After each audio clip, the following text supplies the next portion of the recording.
Mangla sir, I guess you're muted. Just wait a moment, ma'am. Yes, sir.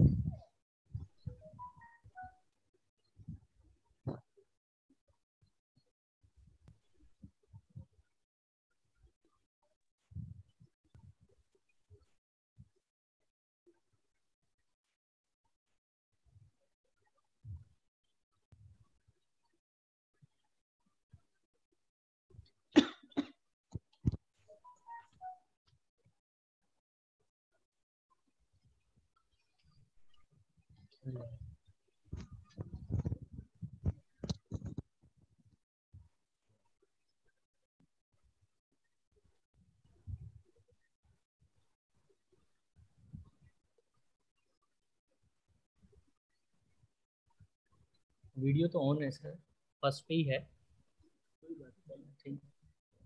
Should we start? हाँ ठीक है sir, चलो जी. Should we start, Mangla sir?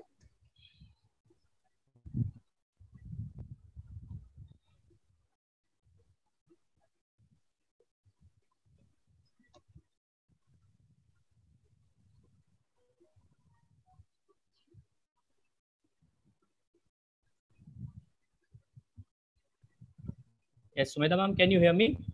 Sir, I can. I hope I'm audible. Yes. Okay. Should I start with the session now? Yes, ma'am. Okay, sir. A very warm welcome to all the dignitaries and participants of the day. On behalf of Maharaja Agrisane Institute of Management Studies, I welcome the August gathering on the valedictory session of the Faculty Development Program. The FDP, organized under the aegis of Internal Quality Assurance Cell of MAIMS, deliberated for 7 days on the contemporary topic of making higher education value-based, innovative, and research-oriented for resurgence. It is our privilege to have such eminent dignitaries amongst us in the valedictory session, the last phase of our FDP. We welcome our chief guest of the day, Professor Ashok Divakar, Vice Chancellor, Starex University, Gurugram. Our guest of honor, Professor Amar Pal Singh, Dean, University School of Law and Legal Studies, Guru Gobind Singh Indraprastha University, and Dr. Rajesh Gulia, General Manager, Food Corporation of India, Shimla, as a guest of honor. We are also honored to have Dr. Nandkishore Garg, Founder, Chairman, and Chief Advisor, Maharaja Agrisane Technical Education Society, and Chancellor, Maharaja Agrisane University. Professor S.K. Garg, Director General MAIMS, Professor Munish Kumar, Advisor, Maharaja Agrisane Technical Education Society, Professor S.S. Deswal, Dean Academics, Maharaja Agrisane Institute of Technology, Professor Ravi Kumar Gupta, Director MAIMS, Professor Vijay Kumar Khurana, Secretary, Internal Quality Assurance Cell MAIMS, and Dr. Sanjay Kumar Mangla, Convener of the FDP. The FDP, with registrations across India, has taken the standards of MAIMS to the next level. Apart from an encouraging number of registrations, our spirits are heightened by the enthusiasm and the learning zeal shown by our participants. We are thankful to our resource persons and participants for making this FDP a great success. Moving ahead, I take this opportunity to introduce Professor S.K. Garg, Director General MAIMS, whose direction and determination has helped MAIMS to reach to new heights. Professor Garg joined MAIMS as Director General in August 2019 after retirement from Deen Dayal Upadhyay College of Delhi University, where he served as a principal for over 20 years. In his 42 years of rich career, he has been a member of various committees of Delhi University, University Grant Commission, and Ministry of Human Resource Development, including the National Knowledge Commission's working group, which designed the choice-based credit system in 2014. Sir has 16 research publications and many awards to his credit, including the Ambassador for Peace Award of the International Federation for World Peace. We request Professor S.K. Garg, Director General MAIMS, to deliver the welcome address to the participants. Thank you very much, Sumedha. Respected and dear Professor Ashok Divakar, Vice Chancellor, StarX University, and Chief Guest for this valedictory session. Guest of Honor, Professor Amarpal Singh, Dean, University School of Law and Legal Studies, Guru Gobind Singh Indraprastha University, and Dr. Rajesh Gulia, General Manager, Food Corporation of India, Shimla. Dr. Nandkishore Garg, Founder Chairman and Chief Advisor of Maharaja Agrasen Technical Education Society and Chancellor of Maharaja Agrasen University, Himachal Pradesh. Professor Munish Kumar, Advisor, Maharaja Agrasen Technical Education Society. Professor S.S. Deswal, Dean Academics, Maharaja Agrasen Institute of Technology.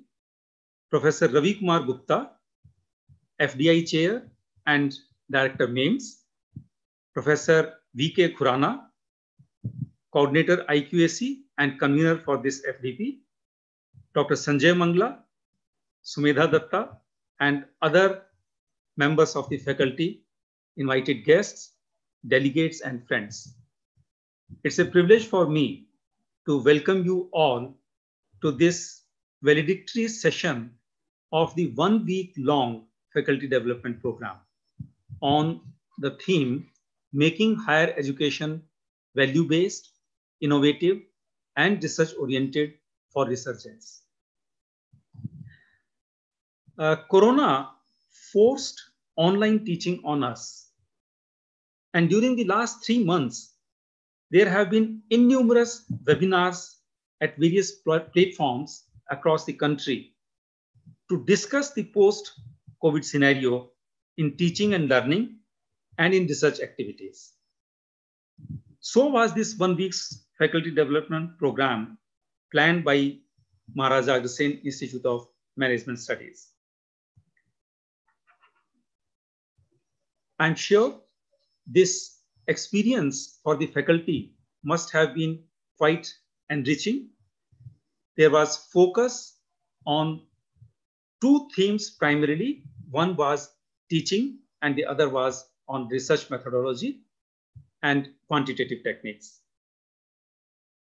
Teaching learning process is going to undergo a big transformation post-COVID.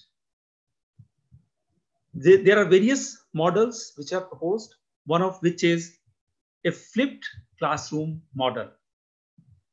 In the traditional classroom, lower level of cognitive learning, such as remembering and understanding, is happening in the class, while for higher order learning, such as application, analyzing, evaluating, and creating, the students are left to work on activities outside the classroom.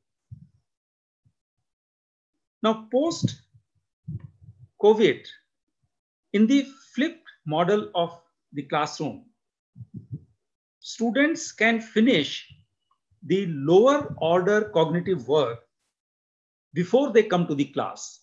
That is, the teacher can provide them either PowerPoint presentations or learning references and material, and the students will come to the class after reading all that material. And the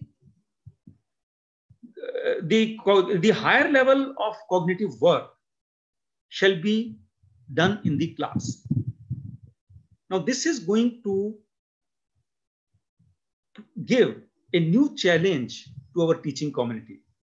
A short while ago, Professor Amarpal Singh was saying that we, amongst the teaching community, are enjoying these new tools of teaching. I'm sure we are enjoying it, but it's going to be a challenge as we have to be now prepared for handling this higher level of cognitive learning in the classroom. It may be through various kinds of interactions, maybe in the form of problem solving, maybe in the form of application, and many other modes. So the challenges which we are going to face in the near future are twofold. One, where the faculty needs to be trained to handle this kind of teaching methodology. And second is the access to technology, particularly for those students who are from the deprived sections of society or who cannot afford connectivity due to various other reasons. So these are some of the challenges which we are going to face in the near future. I am sure with the cooperation from everyone, from the management of Maharaja Agrasen Technical Education Society and from the government as such at the national level, we shall soon overcome all these hardships, these difficulties, these challenges, and we will emerge as much better educators in the times to come. With these words, I welcome you all to this valedictory session of the 1 week long faculty development program. Thank you very much. Thank you, sir, for your appreciation in all our endeavors. The big transformation introducing the flipped classroom is definitely a challenge for the teaching community, and we hope this FDP will go a long way in making the higher order of cognitive learning more effective for the students. I would now like to introduce the convener of the FDP, Dr. Sanjay Mangla. Dr. Mangla is an associate professor at MAIMS with specialization in economics. He has to his credit 14 research papers in journals of repute, 3 book chapters, 11 papers in conferences, 9 knowledge and discussion papers, and 5 opinion articles. He has also conducted several conferences and FDPs. I request Dr. Sanjay Mangla to address the gathering. Thank you, Ms. Sumedha Datta, for your kind words. On the onset, I welcome all the dignitaries, speakers, and participants to this valedictory session of the 1 week faculty development program.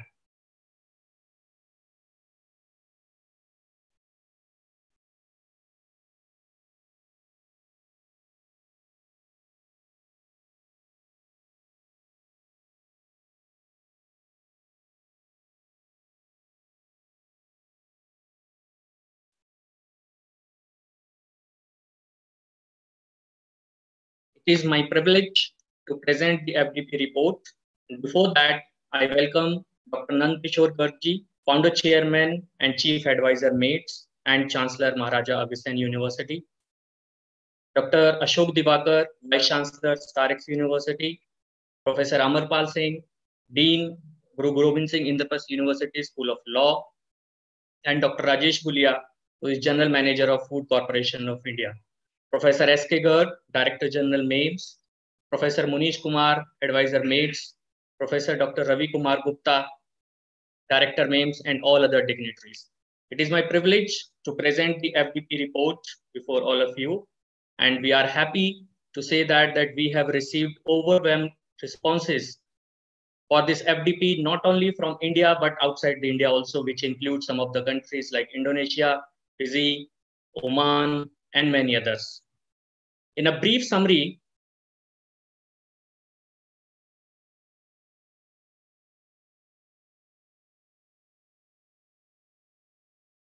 there were 4 broad areas of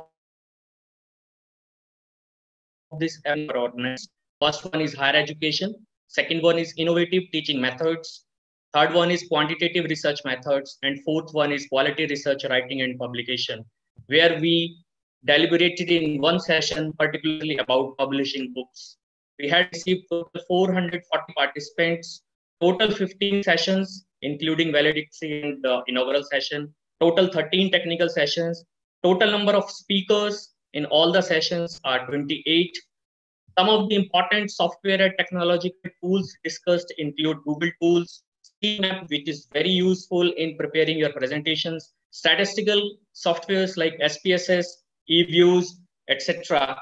And total hours of discussions were 35, more than 35. Now,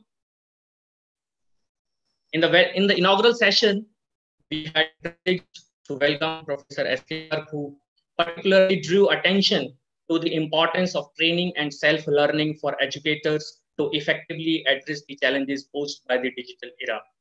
Faculty must introspect and deliberate on resolution of these challenges. And of course, the situation created by coronavirus, online teaching along with the classroom teaching will coexist in the days to come. So we have to focus on both kinds of teaching, classroom teaching as well as the online teaching. In his address, Professor Govil mentioned the numerous challenges posed by the higher education system. All challenges can be overcome with firm determination and sincerity. And he particularly mentioned about the importance of education 4.0. We all have entered into the industrial revolution of 4.0. The nature of work is going to change a lot, and education sector is also. Professor Neelam Sharma, Director MAIT, said that the new age of popular digital platforms like Google Meet, WebEx, video conferencing, etc., will help online teaching to gain importance in the post-COVID-19 era. Professor N.K. Kakkad, advisor, Maharaja Aghasen University, put significance of the lessons that can be extracted from our Vedas for providing value-based education to our students on subjects like happiness, compassion, environment, sustainability, etc. He particularly mentioned the importance of environment in all our lives and growth. Professor Swati Chandna from Germany presented a very beautiful comparison between the higher education system in India and Europe and mentioned particular challenges which are faced by students in both the regions. Professor Dr. Neena Sinha, Dean Guru Gobind Singh University, discussed about the pertinent issues of plagiarism and fake journals, which needs to be addressed carefully. The reason that research constitutes a very important part in today's ranking and accreditations of higher education institutions. She also mentioned that emergence of disruptive technology in the higher education system with collaborative research is the solution to raise standards of research and education at the global level. Professor Ajay Kumar Singh, Vice Chancellor of Sri Sri University, highlighted the importance of practical training of the subject and how to become a good online teacher. He mentioned a lot about the value system that the education system should inculcate in faculty and students. In his address, Sri S.P. Agarwalji mentioned the need for paradigm shift and scientific temperament in the higher education system to make it more powerful and ground-based. Now let me come to the technical sessions. So we had 13 technical sessions in all. The first area of technical sessions belonged to higher education, where Dr. Ishwar Mittal mentioned the state of financial literacy in India. He mentioned very elaborately that how we can make wise investment decisions, particularly in this crisis situation where there is a lot of uncertainties going on. Professor V.K. Khurana mentioned the importance and structure of rankings and accreditation of higher education institutions. He elaborately explained the entire NAC framework for accreditation of higher educational institutions. Dr. Vishal Kumar gave a very beautiful presentation on making e-learning very encouraging and interesting. And he mentioned that how to make e-learning easy and impactful using various technological tools.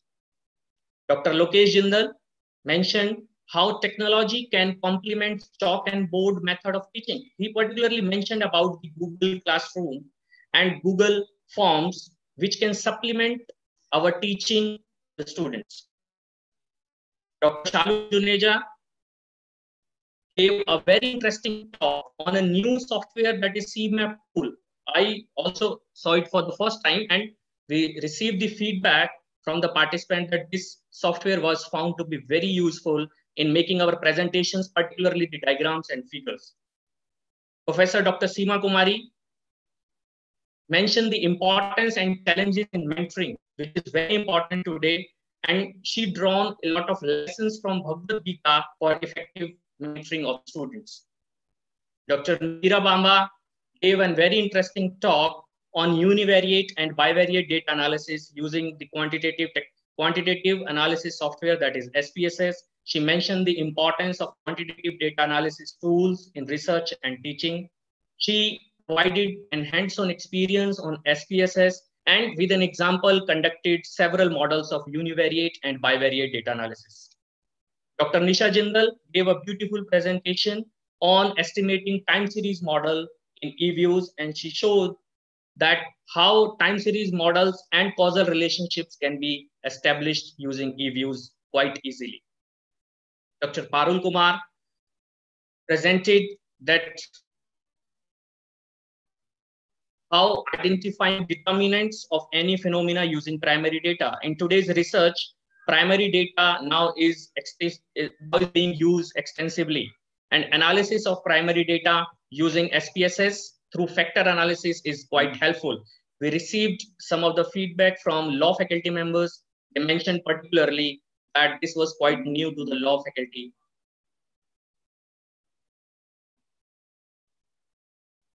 Professor Dr. Sangeeta Malik presented an interesting talk on various issues in writing research papers.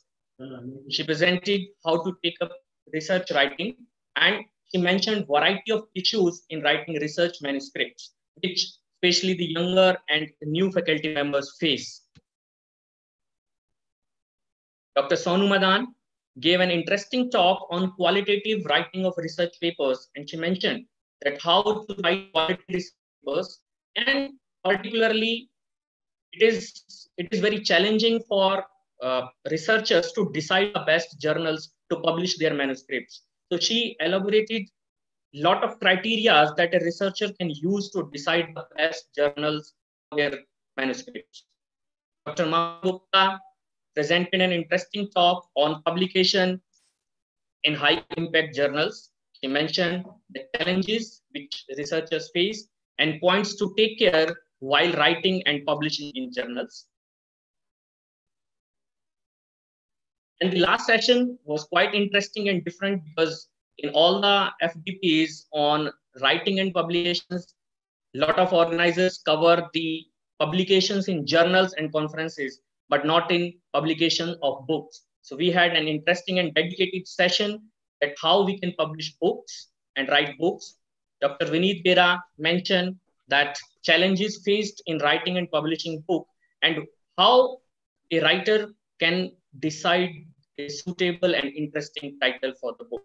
So now we are in the final stage of this FDP in the valedictory session. So I, on behalf of Maharaja Aghasen Institute of Management Study and entire management of MAIMS, welcome you all to this valedictory session, where we have long list of eminent speakers who will be giving their views on important contemporary issues and topics related to higher education and online teaching.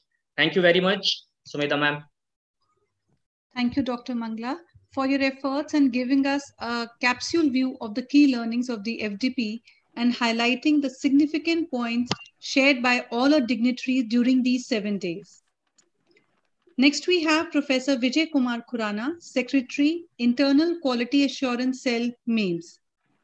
Professor Khurana carries a rich experience of over 35 years in industry and academia. He has been officiating director at few management institutes. He is presently the editor of MAIMS Journal of Management.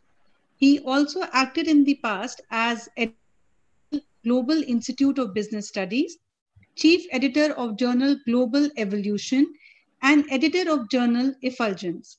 He has published various research papers and has co-authored a well-known book has authored a well-known book titled Management of Technology and Innovation. His areas of expertise include finance, taxation, and quantitative methods, among others. We request Professor Khurana to share his insightful experience with us. Thank you very much.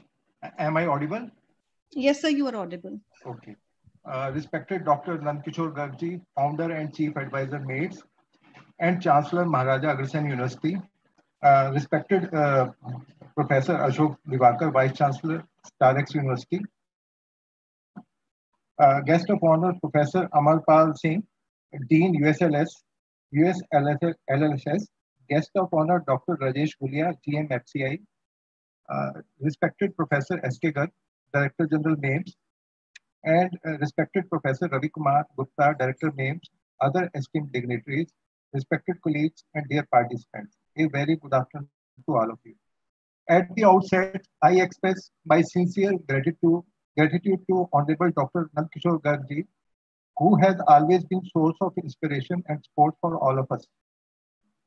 I also extend my heartiest congratulations to the FDP organizing team for conceptualizing and organizing a highly balanced and rich faculty development program, which is actually need of the hour. Why am I saying so? Why am I highlighting this point? Few years back, I happened to accompany Professor R.K. Mittal, Professor Sanjeev Mittal, Professor A.K. Saini at University School of Management Studies. PhD progress presentations were just over. So it was lunch break. The senior professors expressed a genuine concern. What was the concern? That these days, everyone is talking about softwares. Now, softwares are very important, but what about quality of research? What about research findings? How the research shall be beneficial to the society, industry, and India? There is very less focus on research-related aspects. So what we find everywhere, there is a race among us institutions for organizing training programs on using softwares for research. Again, I'm highlighting softwares are very important. But if teachers are not able to pass on their software and research skills to their students, then what is the benefit? Now, the website of Stanford University states, from Nobel Prize winners to undergraduates, all members of Stanford community are engaged in creating new knowledge through research. So everyone is participating. We also find at SRCC, Shriram College of Commerce, students get better placement because they carry out lots of research projects. So we need to pass on software and research skills to our students also. This is important. Now, one more dimension I want to highlight. Softwares are very important, but somehow excessive focus on software has led to decreased focus on other areas of importance like improving teaching methodology, using mentoring for holistic development of students, enhancing effectiveness of teaching learning process, etc. From this angle, from this perspective, our FDP is a right hybrid of teaching and research methodology. So as Dr. Mangla had highlighted, on first day, we had a very informative session on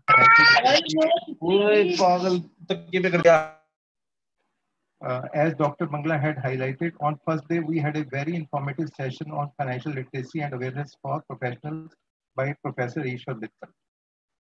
We had also a session on ranking and accreditation of higher educational institutions, where we deliberated upon how to improve quality in education and attain better rankings and grades for our institution. On second day, faculty development program sessions focused on integration of digital tools to teaching and research.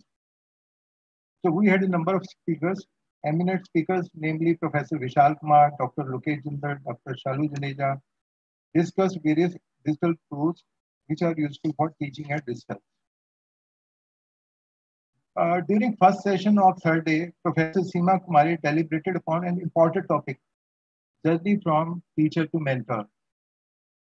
I recollect the great scientist Isaac Newton, who is known for law of gravity. He once said, if I have seen farther and further also than others, if I've seen further than others, it is by standing upon shoulders of my giants, my mentors. Such is the importance of mentoring. Thus, mentoring of students is very important for quality in education. On third, fourth, and fifth days, we had numerous and enriching sessions on various aspects of research by eminent speakers, namely Dr. Meera Bamba, Dr. Nisha Jindal, Dr. Parul Kumar, Professor Sangeeta Malik, Dr. Sonu Madan, and Dr. Mamta Gupta. And the last session was also very excellent. The last session on book writing and publishing was addressed by learned speaker, Dr. Vineet Kira. Thus, I would like to I really feel grateful to be part of this FDP. Our FDP has been highly balanced and enriching program.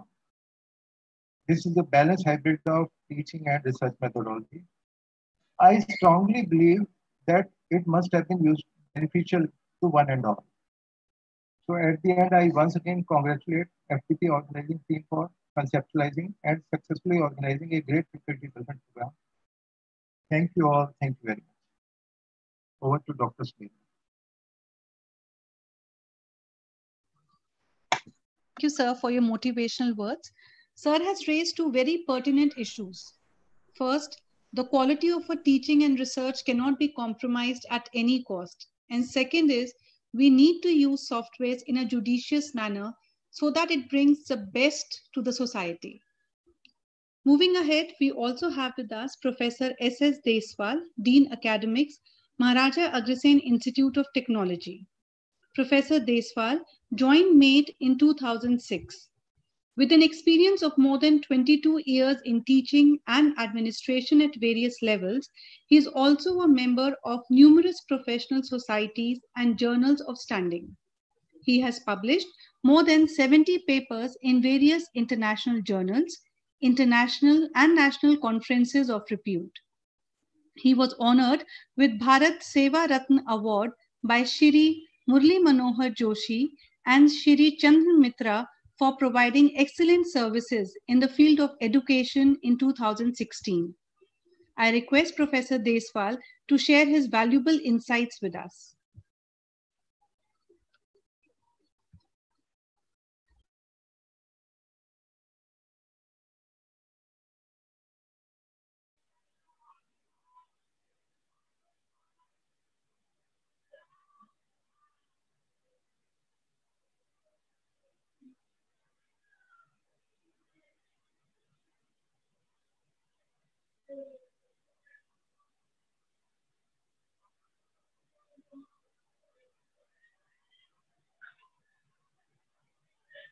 No, sir, you're not audible, sir.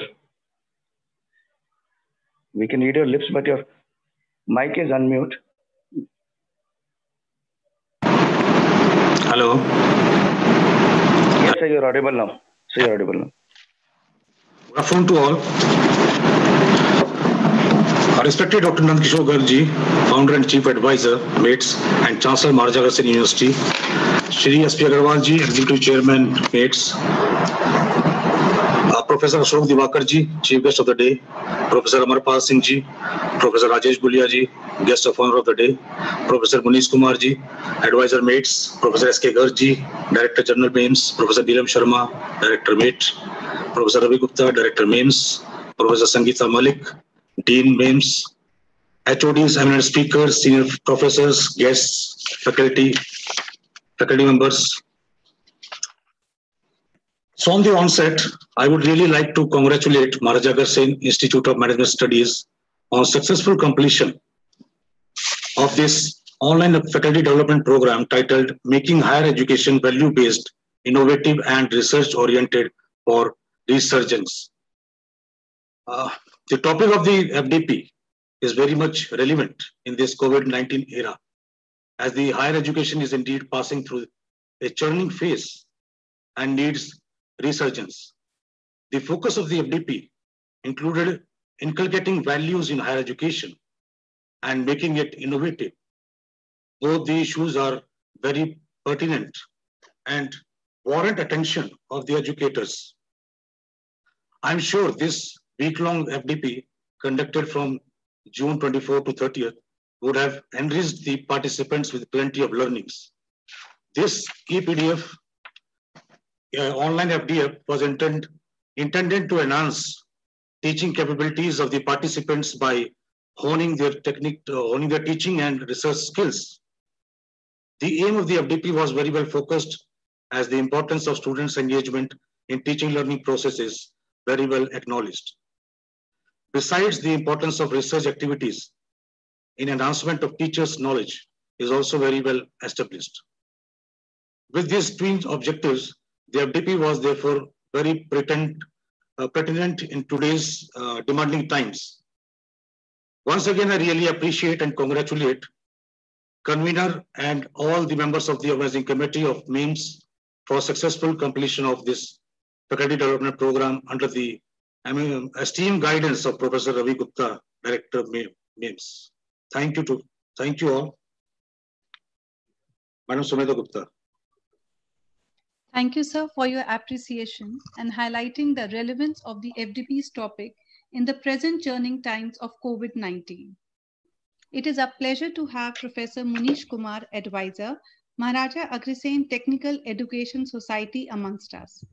Professor Kumar has teaching experience of over 40 years.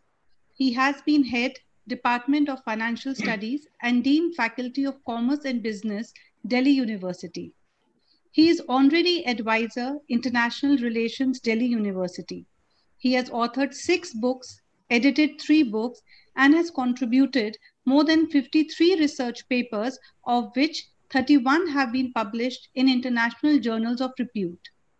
He is member of editorial boards of 2 international journals and has been a member of the Scientific Committee of ESC Po, France.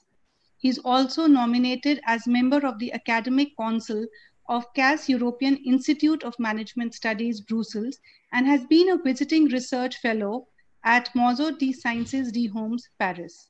We welcome you, sir, and request you to share your rich knowledge and experience with us.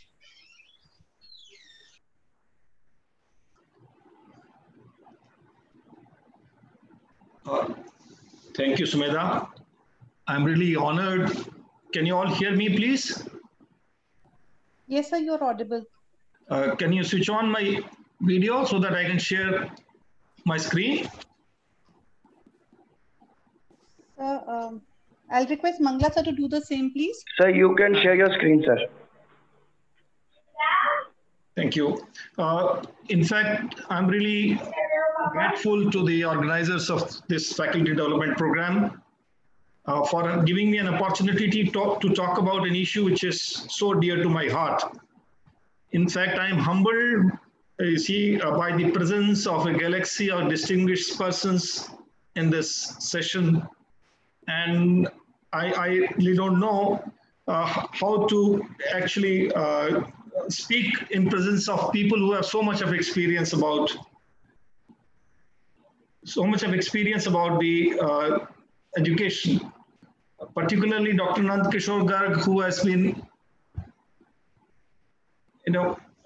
who has been in the education for the last 50 years or so. I think it is really a very humbling experience for me. Having said that, let us understand what exactly is that we wish to do when we are actually having a valedictory session. What is the objective? Valedictory session normally are meant for bidding farewell. They are meant for celebrating the success of an event. But more than that, what we actually need to do is to review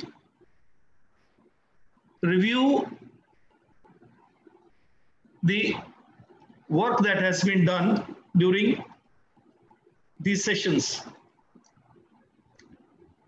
Is my screen visible, sir? Yes, sir, it is visible, sir. Oh, thank you. So what exactly we wish to do during this session is to actually review what we have done. Obviously, there were 3 pillars of this FDP. We want to make education value-based. We want to make education innovative. we want to make research, we want to make higher education research oriented. Now, have we actually understood how will we do it during this session? We need to actually sit down and summarize what we have learned during these sessions. First thing first, when we are talking about value-based education, we are not talking about value education. We are talking about educating, and we are believing that we cannot teach values. Values are better caught than taught. So, how to ensure that students actually catch values when we teach in the class? Obviously, the teacher can only provide an environment in which learners experience those positive universal values. This is well known. We all know this. But the question is, what are those core positive values that we would like to actually inculcate and we would like our students to cherish? There's a long list, some 50 or so, but I will focus only on 4. So even as a teacher, I feel I am able to focus on 4 core universal values. You will all agree, honesty is one of them. I put it as the first one. The other is tolerance. I put it as second one. Third one being the love, and the fourth one being the justice. The question is, are we actually ensuring that when we discuss in the class our subject matter, we are able to provide an experience where our students capture the values of honesty. And that can happen only when we reflect honesty in our actions, 1. And 2, we reward honesty in the class and punish dishonesty in the class. Now, are we doing that? Is a big question. Do we do it deliberately, or sometimes it happens? I think we need to do it deliberately. We need to ensure that our behavior is honest. We are honest to our subject. We are honest to our mistakes. We are honest to our weaknesses. We are honest in our judgments. The second one, of course, is tolerance. And the tolerance here means tolerating alternative views, tolerating alternative faiths, tolerating alternative beliefs, tolerating alternative religion, tolerating alternative color, caste, creed. So the issue is, are we encouraging diversity in the views of the students? Are we ensuring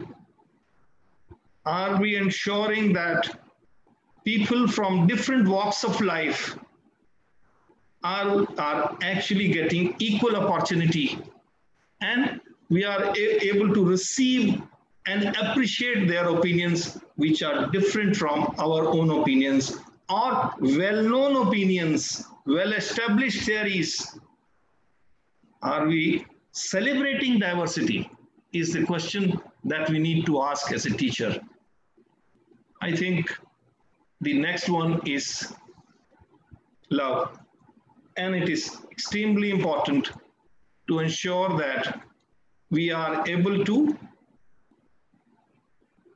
reflect in our actions that we love our subject, we love our class, we love our teaching profession, we love our institution, we love our country. This needs to be reflected in all our action, and that will ensure that we care. We care for the students, we care for the subject, we care for the discipline, we care for the institution. This needs to be reflected. And of course, we have to be objective. We have to be fair in our assessments, in our interactions, in giving opportunity to people who are not very vocal. This is all known. This is nothing new. The question is, how do I do it? Only by following two ways. One, do it by example, and then reward somebody who is doing it so that students experience these values. The next issue was innovation. A lot of things have been said by innovation, and many people have taken the liberty to say that academicians are by nature, they tend to prefer to maintain status quo. But we have seen that during this COVID-19, the response of the teachers have been very quick. In fact, in MAIMS and at MATE, in our institution, we started taking classes the next day, online. We were offline, we became online. So be very quick in adopting. And this kind of a speed gives us a lot of hope. But digital instruction is not enough. As was pointed out by many of the distinguished speakers, we need to leverage technology to increase the educational quality. And as a teacher, my role is not only to innovate in my class, I also need to support all innovative initiatives taken by the institution. So the kind of situation that we are facing today, I think we need to implement disruptive and transformative practice approaches to our teaching in the class. How do I do it? It is easily said, but more difficult to do it. There's no one single answer, but I can give you some clues by offering you what is called value creation matrix in teaching.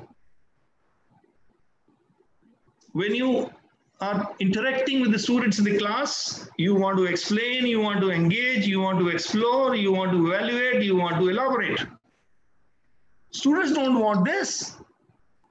Students want choice, they want collaboration, they want communication, they want critical thinking, they want creativity, they want care.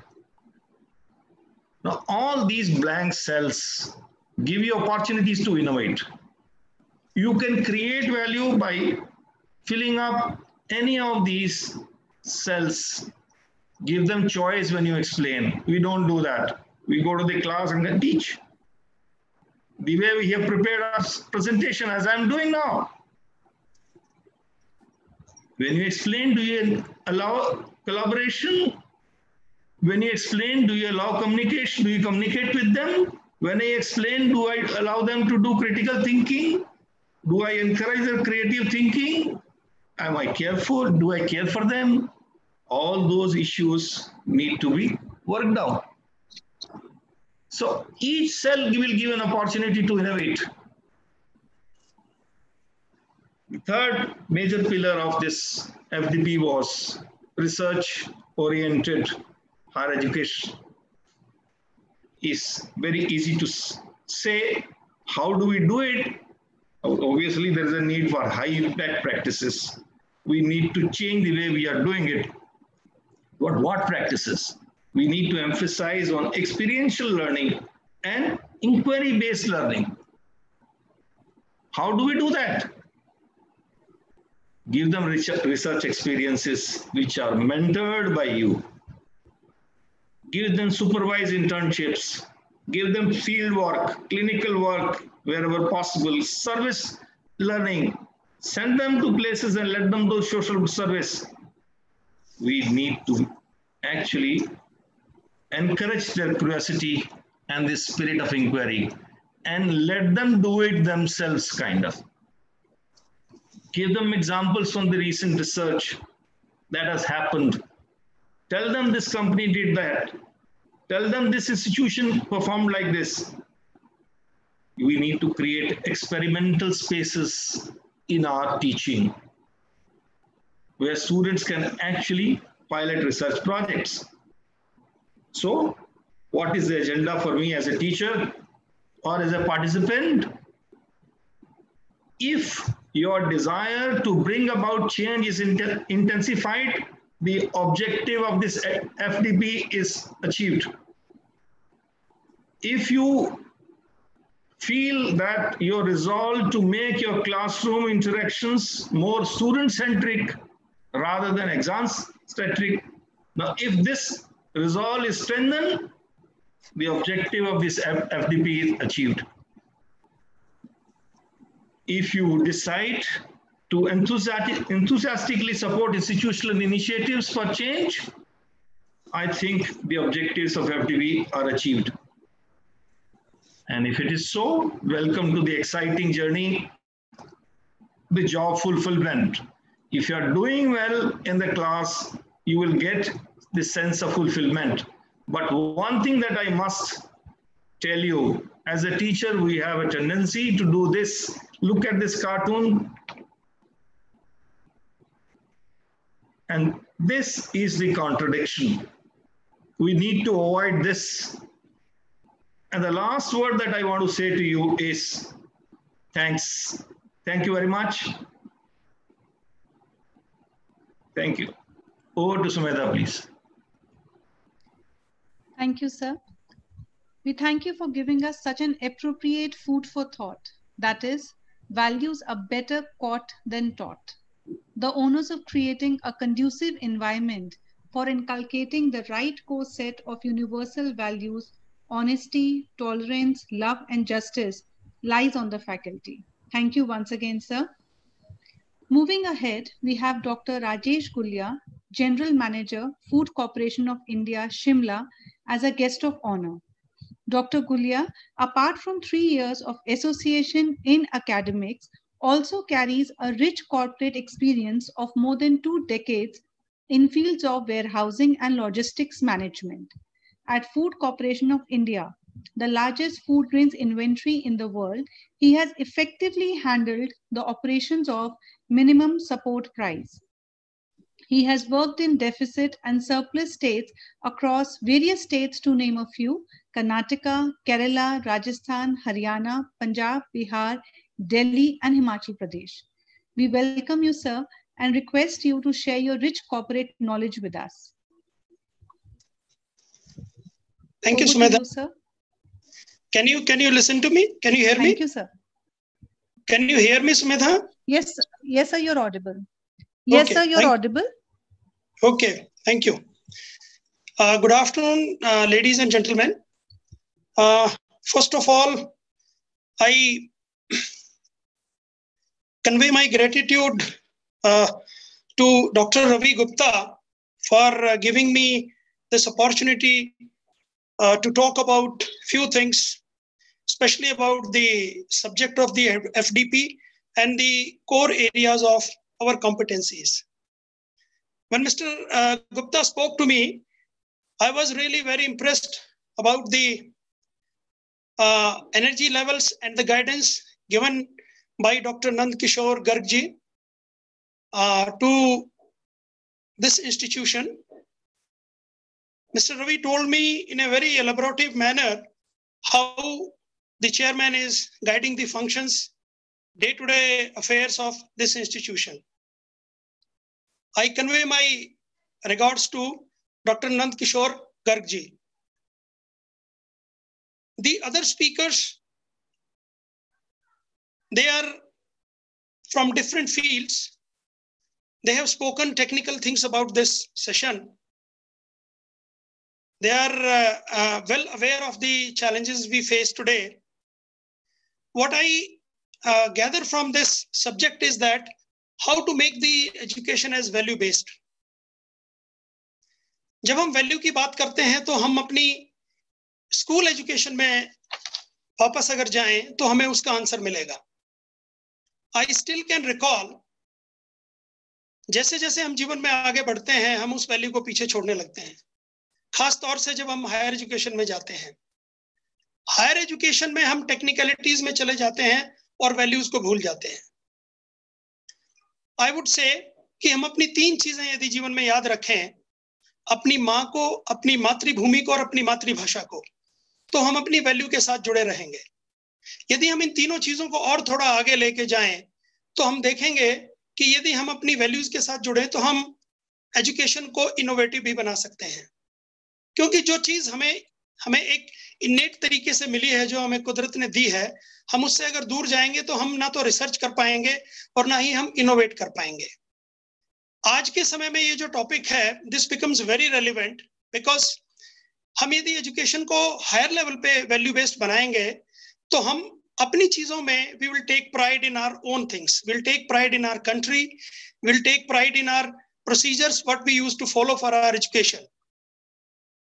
आज जो मुझे लगता है, जब मैं पीछे मुड़ के अपने स्कूल के टाइम को या पुराने समय को याद करता हूं, और जो कि बहुत वरिष्ठ लोग यहाँ क्योंकि बैठे हुए हैं, मैं औपचारिकताओं में ना जाकर मैं सभी का नाम नहीं ले पा रहा हूं, किंतु सभी जो विद्वान और विदुषियां यहाँ हैं, उन्होंने अपने बचपन में देखा होगा कि जब तक हमारी आस्था अपने गुरु के प्रति और अपने बड़ों के प्रति रहेगी, हम जीवन में आगे बढ़ते रहेंगे। आज हम कोई भी चीज को सीखकर अपने को बहुत विद्वान समझने लगते हैं, किंतु ऐसा नहीं है। मुझे लगता है कि सबसे अच्छी चीज जो है वो हमें हमेशा सीखने की एक इच्छा और तमन्ना रखनी चाहिए। यदि हम अपनी वैल्यू बेस्ड सिस्टम पे जाएंगे एजुकेशन को, यदि और हम उसको अच्छा बनाएंगे वैल्यू बेस्ड, तो हम लोग रिसर्च भी कर पाएंगे। आज हमें पता है कि हिंदुस्तान का व्यक्ति an Indian, he is present everywhere across the globe. वो बहुत ही अच्छा काम कर रहे हैं, बी डॉक्टर्स, इंजीनियर्स और एनीवन और रिसर्चर्स। सो हमें लगता है कि आज इस कोविड-19 के जो डिफिकल्ट समय है, जो हमारे चैलेंजिंग टाइम्स हैं, जो टेस्टिंग टाइम्स हमारे देश में चल रहा है, यदि हम पीछे मुड़ के देखें तो इस सब्जेक्ट की जो तीनों चीजें हैं, वैल्यू बेस्ड और आपकी रिसर्च ओरिएंटेड, यदि ये एजुकेशन सिस्टम जो है ये इसका एक आंसर है। क्योंकि यदि हम रिसर्च पे बहुत ज्यादा और अधिक फोकस करते तो शायद आज हम इस महामारी के बारे में इसका सॉल्यूशन भी निकाल पाते। क्योंकि पूरी दुनिया स्ट्रगल कर रही है आज इसका, कोविड का वैक्सीन बनाने के लिए या इसके सॉल्यूशंस के लिए। तो ये इस तरह होता है कि आग लगने पर हम कुआं खोदते हैं। Fire fighting can not be a solution for day to day affairs in our life, so we have to think it always. मैं समझता हूं कि यदि हम स्वॉट एनालिसिस करें, जो स्ट्रेंथ, वीकनेस, अपॉर्चुनिटीज, थ्रेट, यदि हम इसका एनालिसिस करें एक आम आदमी की हैसियत से या एक इंस्टीट्यूशन की हैसियत से, तो हमें लगता है कि हम समस्याओं को आने पर उनको बेहतर तरीके से हैंडल कर पाएंगे। मेरा मानना यह है कि एक आम व्यक्ति को भी अपने जीवन में स्वॉट एनालिसिस करना चाहिए। और विद्यार्थियों के लिए, सीखने वाले जिनकी इच्छा है या जो फैकल्टी है जिनके लिए ये प्रोग्राम रखा गया है, so we have to think कि हम किस तरह से हम अपनी स्ट्रेंथ को पहचाने। हम अपनी स्ट्रेंथ को नहीं जानते हैं, हम अपनी वीकनेसेस को स्वीकार नहीं करते हैं, हम अपनी थ्रेट्स को नहीं देख पाते हैं, और अपॉर्चुनिटीज को हम देखते हैं कि नहीं ये एक रूटीन है लाइफ का। I must say that we have an opportunity in every threat. जैसा कि आज के दिन हमारे देश के माननीय प्रधानमंत्री जी हमें कहते हैं कि हम इस कोविड सिचुएशन को भी एक अपॉर्चुनिटी की तरह हम इससे निकलेंगे और ये देश एक मजबूत राष्ट्र बन के निकलेगा। तो मुझे लगता है कि जितने भी स्पीकर्स हैं उन्होंने बहुत अच्छे तरीके से इस एफडीपी को ऑर्गेनाइज किया है, और मैं स्पेसिफिकली धन्यवादी हूं डॉक्टर रवि गुप्ता जी का, जिन्होंने फॉलो किया मुझे कि आप इसमें आए। So I really found it very constructive, very innovative and very unique also. Sumedha जी ने जो है चीजों को और कोऑर्डिनेट किया और मुझे बताया कि किस तरह से एक प्लेटफॉर्म है जहां हम एक दूसरे से सीख सकते हैं। अब मैं आपको I would like to take this opportunity to tell you about few things about the Food Corporation of India. मुझे लगता है कि पिछले कई दिनों में, पिछले 3 महीने में आपने FCI का नाम बार-बार सुना होगा। See, FCI basically, this has a logistic arrangement by the government of India to ensure food security to the nation. We do the procurement operations, we do the storage operations, we do that is called warehousing, and we definitely transport the food grains. पिछले 3 महीने भारत सरकार के लिए या हम सब के लिए बहुत चैलेंजिंग थे, किंतु इस चैलेंज को बहुत अच्छे तरीके से स्वीकार करते हुए माननीय प्रधानमंत्री जी ने एक जो प्रधानमंत्री गरीब कल्याण अन्न योजना PMGKAY इसकी घोषणा की और आत्मनिर्भर भारत की भी घोषणा की, जिसके तहत जितने भी जो मजदूर हैं या कोई भी ऐसा व्यक्ति जिसे अन्न की अवेलेबिलिटी नहीं है, किसी के पास कोई यदि राशन कार्ड नहीं है तो भी उसको अन्न दिया जा सके।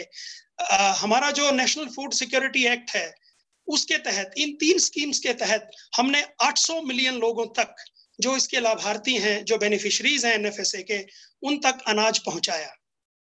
2000 वेयर हाउसेस भारतीय खाद्य निगम के थ्रू आउट द कंट्री हैं और FCI की जो 1 लाख की वर्क फोर्स है, जिसमें हमारे ऑफिसर्स हैं, हमारे ऑफिशियल्स हैं, हमारे जो लेबरर बंधु हैं, जो हमारे मजदूर भाई हैं, उन सब ने एक टीम की तरह काम किया और जो सरकार के द्वारा हमें जो मैंडेट दिया गया था उसको हमने पूरा करने का भरपूर प्रयास किया, जो कि माननीय प्रधानमंत्री जी की एबल लीडरशिप में और हमारे जो खाद्य मंत्री जी हैं, माननीय मंत्री श्री रामविलास पासवान जी, उन्होंने जो हमें दिशा निर्देश दिए और हमारे जो चेयरमैन एंड मैनेजिंग डायरेक्टर हैं भारतीय खाद्य निगम के Shri DB Prasad ji, under his able leadership हम लोगों ने कंट्रोल रूम सेटअप किया भारतीय खाद्य निगम के मुख्यालय में। इसी प्रकार जितने भी हमारे स्टेट्स हैं थ्रू आउट द कंट्री, यहाँ मैं बताऊंगा कि हमने चीजों को इनोवेट किया। ये जो FDP का टॉपिक है ये बड़ा रेलिवेंट इसलिए मेरे लिए भी है कि हमने चीजों को इनोवेट करके सॉल्यूशंस निकाले कि हम चीजों को बेहतर कैसे कर सकते हैं। हमने भारतीय खाद्य निगम ने अनाज को by road, by air, by sea, तीनों जो है जल थल नभ, तीनों चीजों से हमने फूड ग्रेन्स को दूर दराज के जितने क्षेत्र थे, हमारे देश के दूर दराज के क्षेत्र कश्मीर से हो या फिर हिमाचल के दूर दराज के क्षेत्र हैं या फिर नॉर्थ ईस्टर्न के एरियाज हैं या फिर कोई भी ऐसे एरिया जहां पर हम बाई रोड नहीं जा सकते थे, वो हमने किया और हमने अपनी वैल्यूज को ध्यान में रखा। वैल्यू बेस्ड हमने अपने काम को किया कि इस देश ने हमें एक एम्प्लॉय होते हुए एक जिम्मेदार नागरिक की हैसियत से जो है हम अपने दिए हुए काम को भली प्रकार से कर सकें। तो हमने अपनी वैल्यूज को आगे रख के हमने इनोवेट किया चीजों को, क्योंकि necessity is the mother of invention as we have been reading throughout our life. किंतु हम भूल जाते हैं कि छोटी छोटी चीजें हमारे जीवन को सॉल्यूशन देती हैं। तो आई वुड से कि जो टोटल हमने फूड ग्रेन्स जो ट्रांसपोर्ट किया है वो 273 lakh metric ton of food grains हमने तीनों स्कीम्स के अंदर जो है इसको ट्रांसपोर्ट किया है। और मैं बता दूं कि जो टोटल आज के दिन हमारे पास फूड ग्रेन्स की अवेलेबिलिटी है, that is much more than 2 years of need of this country, कि 2 साल से भी अधिक जो हमारे देश की खाद्यान्न की जरूरत है वो हमारे पास है। और हमने कोशिश की कि चीजों को FCI में भी इनोवेट करें। मुझे ऐसा लगता है कि एक जो कॉमन पार्लेंस है, एक जो जनरल पार्लेंस है, उसमें हम FCI को एक ऐसी ऑर्गेनाइजेशन के नाम से जानते हैं कि जहां पर कई प्रकार का जो है अनाज कई बार खराब हो जाता है। तो मैं आपको बताना चाहूंगा कि FCI has got one of the state of the art storage technologies. हमारे पास साइलोज हैं, 2 लाख मीट्रिक टन का एक सिंगल स्टैंड अलोन साइलोज भी हैं, 25,000 मीट्रिक टन के साइलोज हैं। We have hub and spoke models. I hope all of you understand hub and spoke models. We are using it, we are innovating, क्योंकि change हमारे समय की जरूरत है। We have best of the professional in our organisation and we strive to work in a different manner for the different set of problems, because हमें ऐसा लगता है कि जब तक हम अपने दिए हुए काम को पूरी तरह नहीं कर पाएंगे, we don't get sense of satisfaction। और वही हमारी एक वैल्यू है। हमें ये सोचना चाहिए कि हम अपनी वैल्यूज को इतना स्ट्रांग बनाएं अपने बच्चों में कि वो आगे जाकर एक अच्छे इंसान और एक अच्छे नागरिक बन सकें। क्योंकि ये प्रोग्राम फैकल्टी के लिए है, तो मैं उन सब से अपील करना चाहूंगा कि आपके पास डॉक्टर साहब डॉक्टर गर्ग जैसी एक ऐसी शख्सियत है जो कि आपको इस विषय में रास्ता दिखा रही है। तो आपका इंस्टीट्यूट जो है वो बहुत कुछ कर सकता है। Your institute can become it's a lighthouse. It can become a lighthouse to show way to other people कि आप किस तरह से कोविड के टाइम में भी आपने इस कॉन्फ्रेंस को इस प्रोग्राम को ऑर्गेनाइज किया और ये दिखाया कि हम रुकेंगे नहीं। Will not stop. Nothing can stop us from doing our day-to-day operations. So FCI ने लगभग I would again tell you about it कि 4,819 रेक्स जो रेल रेक्स हैं उनके थ्रू पूरे देश के अंदर जो है अनाज को पहुंचाया। इस देश का एक भी ऐसा कोई कॉर्नर नहीं है या कोई ऐसी जगह नहीं है जहां पर हमने भोजन को अवेलेबल, हमने फूड ग्रेन्स को अवेलेबल ना कराया हो। तो ये सब एक टीम की वजह से हुआ है जिसमें right from A person sitting far off in FCI depot, he has contributed a lot। और FCI के जो एम्प्लॉइज हैं, जो उनके परिवारों ने बहुत सपोर्ट किया कि कोविड के इस थ्रेटनिंग टाइम में जब हर आदमी ये सोचता है कि मुझे ये ना हो जाए या कोई इन्फेक्शन ना हो जाए, किंतु हम सब ने मिलकर एक टीम की तरह काम किया क्योंकि हमारे सामने मोटिवेशंस थी, हमारे सामने हमारे देश की लीडरशिप, हमारे सीनियर ऑफिसर्स थे जो day to day they were working. So I would say that this thing has given us a motivation कि हम काम करें, हम समाज के प्रति जो हमारी ड्यूटी है उसको करें। मैं ये फिर से आपको इसलिए कह रहा हूं कि अध्यापक का रोल बहुत इंपॉर्टेंट है। फैकल्टी होना एक बहुत चैलेंजिंग टास्क है। हम सिर्फ कुछ एक पीपीटी लगा के बच्चों को पढ़ाने के अलावा भी हमें ये सोचना चाहिए कि आज मैंने एक विद्यार्थी को जो आपके पास सीखने की इच्छा से आया, क्या मैंने उसे कुछ ऐसी चीज सिखाई कि वो एक जिम्मेदार नागरिक बन सके। आज जो आप ये इतना बड़ा इंस्टीट्यूशन देख रहे हैं, ये डॉक्टर गर्ग का विजन है। मैं कई बार डॉक्टर रवि गुप्ता जी से डिस्कस करता हूं। He tells me that this gentleman has a strong vision कि भविष्य में क्या होने वाला है, और बहुत एनर्जी से के साथ वो काम करते हैं। He leads his team in a very professional manner. तो मैं चाहता हूं कि एक अध्यापक के नाते आप, जैसा कि मुझसे पहले जो स्पीकर थे डॉक्टर सिंह ने बताया, उन्होंने बहुत एलाबोरेट किया चीजों को। तो मैं चाहता हूं कि कोई भी विद्यार्थी जब आपके पास वो आता है तो उसको रिसर्च सिखाइए, उसको सब कुछ सिखाइए, किंतु उसको ये भी सिखाइए कि इस चीज को तरीके से एथिकली कैसे किया जाए। क्योंकि जब तक हम किसी चीज को बहुत अच्छे तरीके से नहीं करेंगे, जिसकी नींव सच्चाई है, जिसकी नींव ट्रुथ है, और जिसकी नींव एक जेन्युइन कंसर्न है, जब तक वो चीज फलीभूत नहीं हो सकती है। आज भी हम देख रहे हैं कि हमारे देश में हमारे जो नागरिक हैं वो बहुत एक in a sense of unity we are fighting with this corona situation. And I finally I would like to convey my gratitude to all the speakers, those who have been in the session. Instead of naming everybody, I would say that all the ladies and gentlemen, those who are present here, those who have contributed in the last few days of this session, and technically they were very sound. They have spoken very well about their in the fields. So I would say कि जो कहा गया है, जो हमने इस वक्त चीजें कही हैं इस कॉन्फ्रेंस में, उनको मूर्त रूप दिया जाए। Let's bring them into practice. वो बहुत जरूरी है कि हम उन सब चीजों को जो है डे टू डे उसमें हम उसको उनको यूज करें हम। So that's very very important, and I would only appeal to all of you कि एक नागरिक होने की हैसियत से मैं आपको ये रिक्वेस्ट करना चाहूंगा कि भारत सरकार ने जो भी दिशा निर्देश दिए हैं हमें कोविड से बचने के लिए, उनका पालन करें सब, क्योंकि सरकार सब कुछ नहीं कर सकती है, हमें खुद करना है। यही चीज हम अपने बच्चों को बताएं एजुकेशन के समय कि जो है don't look up to the people कि वो हमारे लिए क्या करेंगे। आप ये देखिए कि आप इस संसार के, इस समाज के लिए, अपने देश के लिए क्या करेंगे। How can we contribute to become your institution as a great institution. आप एक फैकल्टी की हैसियत से कितना अच्छा कर सकते हैं कि आपका इंस्टीट्यूशन एक अच्छा इंस्टीट्यूशन बने, और हम एक इंस्टीट्यूशन की हैसियत से ये देखें कि हम समाज के लिए क्या कर रहे हैं। Are we really contributing meaningfully to the society और टू आवर कंट्री और to the world. So this is what I want to say, and I'm really enlightened with many technical things told by the earlier speakers. My regards to them and my good wishes to all of you, and I really look forward for such sessions. This can be a mutual learning process, and thank you so much. Thank you so much. Thank you, sir. Very rightly said that our gratitude towards our guru will be the true fruit of a value-based education system which we Indians are so proud of. Conducting a SWOT analysis at every level will definitely help us to encash each and every opportunity that comes in our way. This being a very valuable lesson shared by sir in this forum. It's a pleasure to have with us Professor Amar Pal Singh, Dean University, School of Law and Legal Studies, Guru Gobind Singh Indraprastha University, Delhi, as our guest of honor. Professor Singh carries an experience of over 25 years in teaching and research. He holds 3 master's degrees in English and law.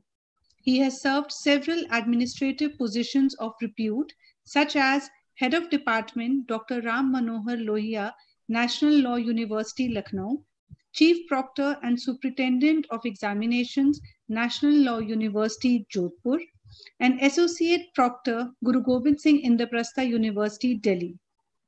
He has published 52 papers in journals of repute, 2 books, and 60 papers in national and international conferences. He is also associated with several academic institutions in various capacities. We welcome you, sir, and request you to share your rich experience with us. A very good afternoon. I hope I'm audible. Dr. Yes, sir, Suneda. you're audible. Okay. Yes, sir, you're audible. Respected Dr. N.K. Garg, the founder chairman and the chief advisor of Maharaja Agrasen Technical Education Society, Professor Ashok Devakarji, the Honorable Vice Chancellor of StarX University, Gurugram, Dr. Rajesh Gulia, General Manager, FCI, Shimla, Professor S.K. Garg, several senior and distinguished learned faculty colleagues and friends. I'll take this opportunity to thank the organizers for inviting me and enabling me to share some of my experiences. It's really a big opportunity to really be part of such a gathering, a galaxy of educationists and intellectuals. I'm really honored to be part of this. Thank you so much once again. This is a valedictory session for in a teacher's training program. And the subject has been making education value-based, innovative and research-oriented. And this has been done in the background of a pandemic, a crisis, the corona crisis, as we have been talking about it.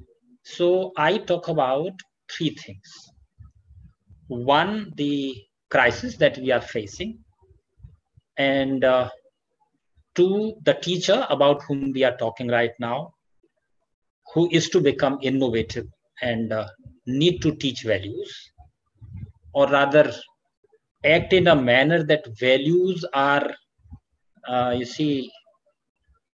something that oozes out of his personality. And values are caught, as Dr. Professor Munish put it. And 3rd is values. In fact, teachers and values goes together.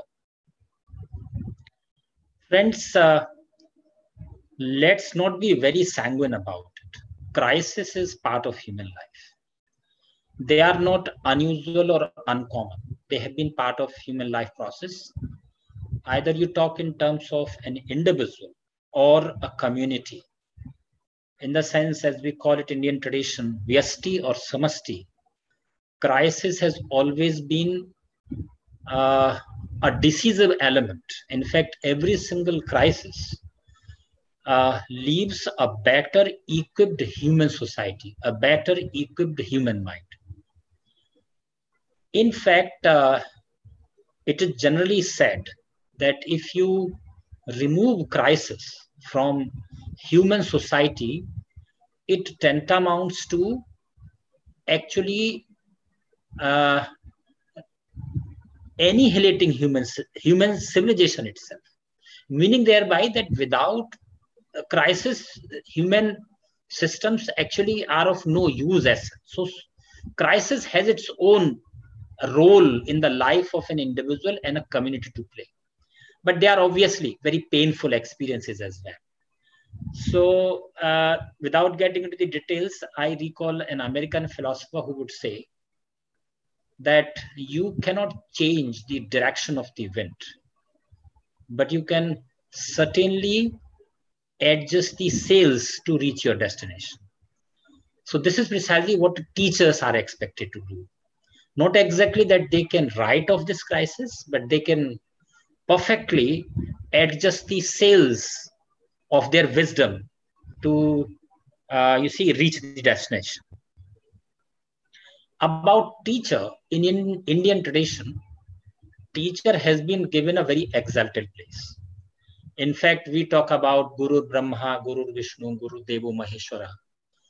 So Guru is more or less talked in terms of the creator himself, the Brahma. And in fact, he is. There is no confusion about it. Kabir Das, in a very inimical way, talks about Guru. Guru Govindo khade kake lago paaye. Balihari Guru aapne Govind diyo bataye. The idea is very simple and clear. In fact, the Guru, the teacher, stands in a capacity where he can really make or break the system. My favorite is what Chanakya says, कि निर्माण और प्रलय शिक्षक की गोद में पलते हैं. I really believe, I really believe in this. When I say that I really believe in this, that teacher can really make or break the system. We need to understand a very small point. There is a difference between what we call AI, artificial intelligence, and HI, the human intelligence. The human intelligence is actually different because it carries the element of wisdom and a sentiment. Wisdom is obviously the midway to utilize our intelligence and all that, but sentiment is an important category. In fact, this wisdom and sentiment is something what prepares a teacher to play the role of a Brahma, somebody who creates an entire universe. In fact, when you see student look at several instances in our own tradition, where you see that the student's life process is actually built up by the teacher. I don't have to really elaborate this. In Indian tradition, actually, there are 3 levels of a teacher. I would like to talk about that. One level is Shikshak. Shikshak is one who imparts education, analysis and all that, analysis, application and all that. The second level of a teacher is Acharya. Acharya is one whose achar and vyavahar can be emulated. So just as we say, something should be done, so we call it kartavya, acharya, whose achar and vyavahar can be emulated.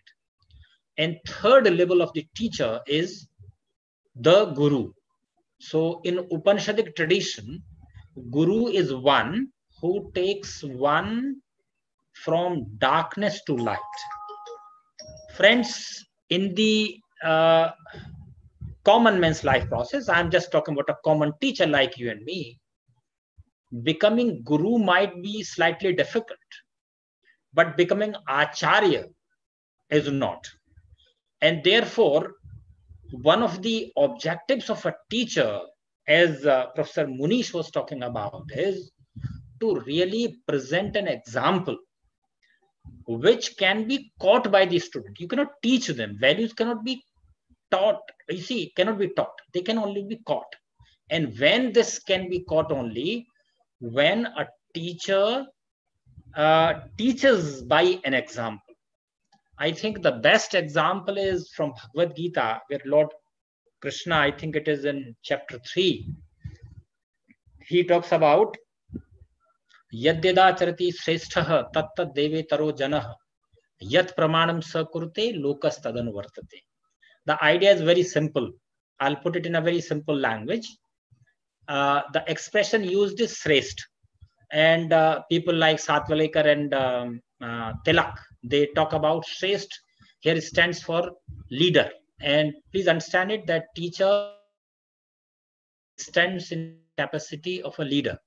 So everybody for that purpose works according to his own attitude and aptitude. And this is also, you see, there is a reference in Bhagavad Gita as to karyate hyavasah karmah sarvah prakriti jaigune. Everybody according to his own, you see, the inherited values and, you see, conditions of life process works. Nobody, even for a moment, can, you see, stop working. So all the time, karma keeps on happening. But those who stands in the capacity of a leader, they do not work for the purpose of work. In fact, yat pramanam sakurte lokas tadanuvartate. The praman, the example, the precedent that they create by their own work actually is followed by the common folk. So this is how a teacher needs to, you see, behave, so that his achar and vyavhar becomes, you see, emulable by the remaining community, that is the student. So it's not only a student, but a larger community should also really learn from the teacher. Friends, there is another reference in the same chapter, Bhagavad Gita, and there's a whole Siksha Sastra actually in Bhagavad Gita. It shall not be possible to speak about it because I will have another 3-4 minutes probably. Within 15 minutes I'll have to finish.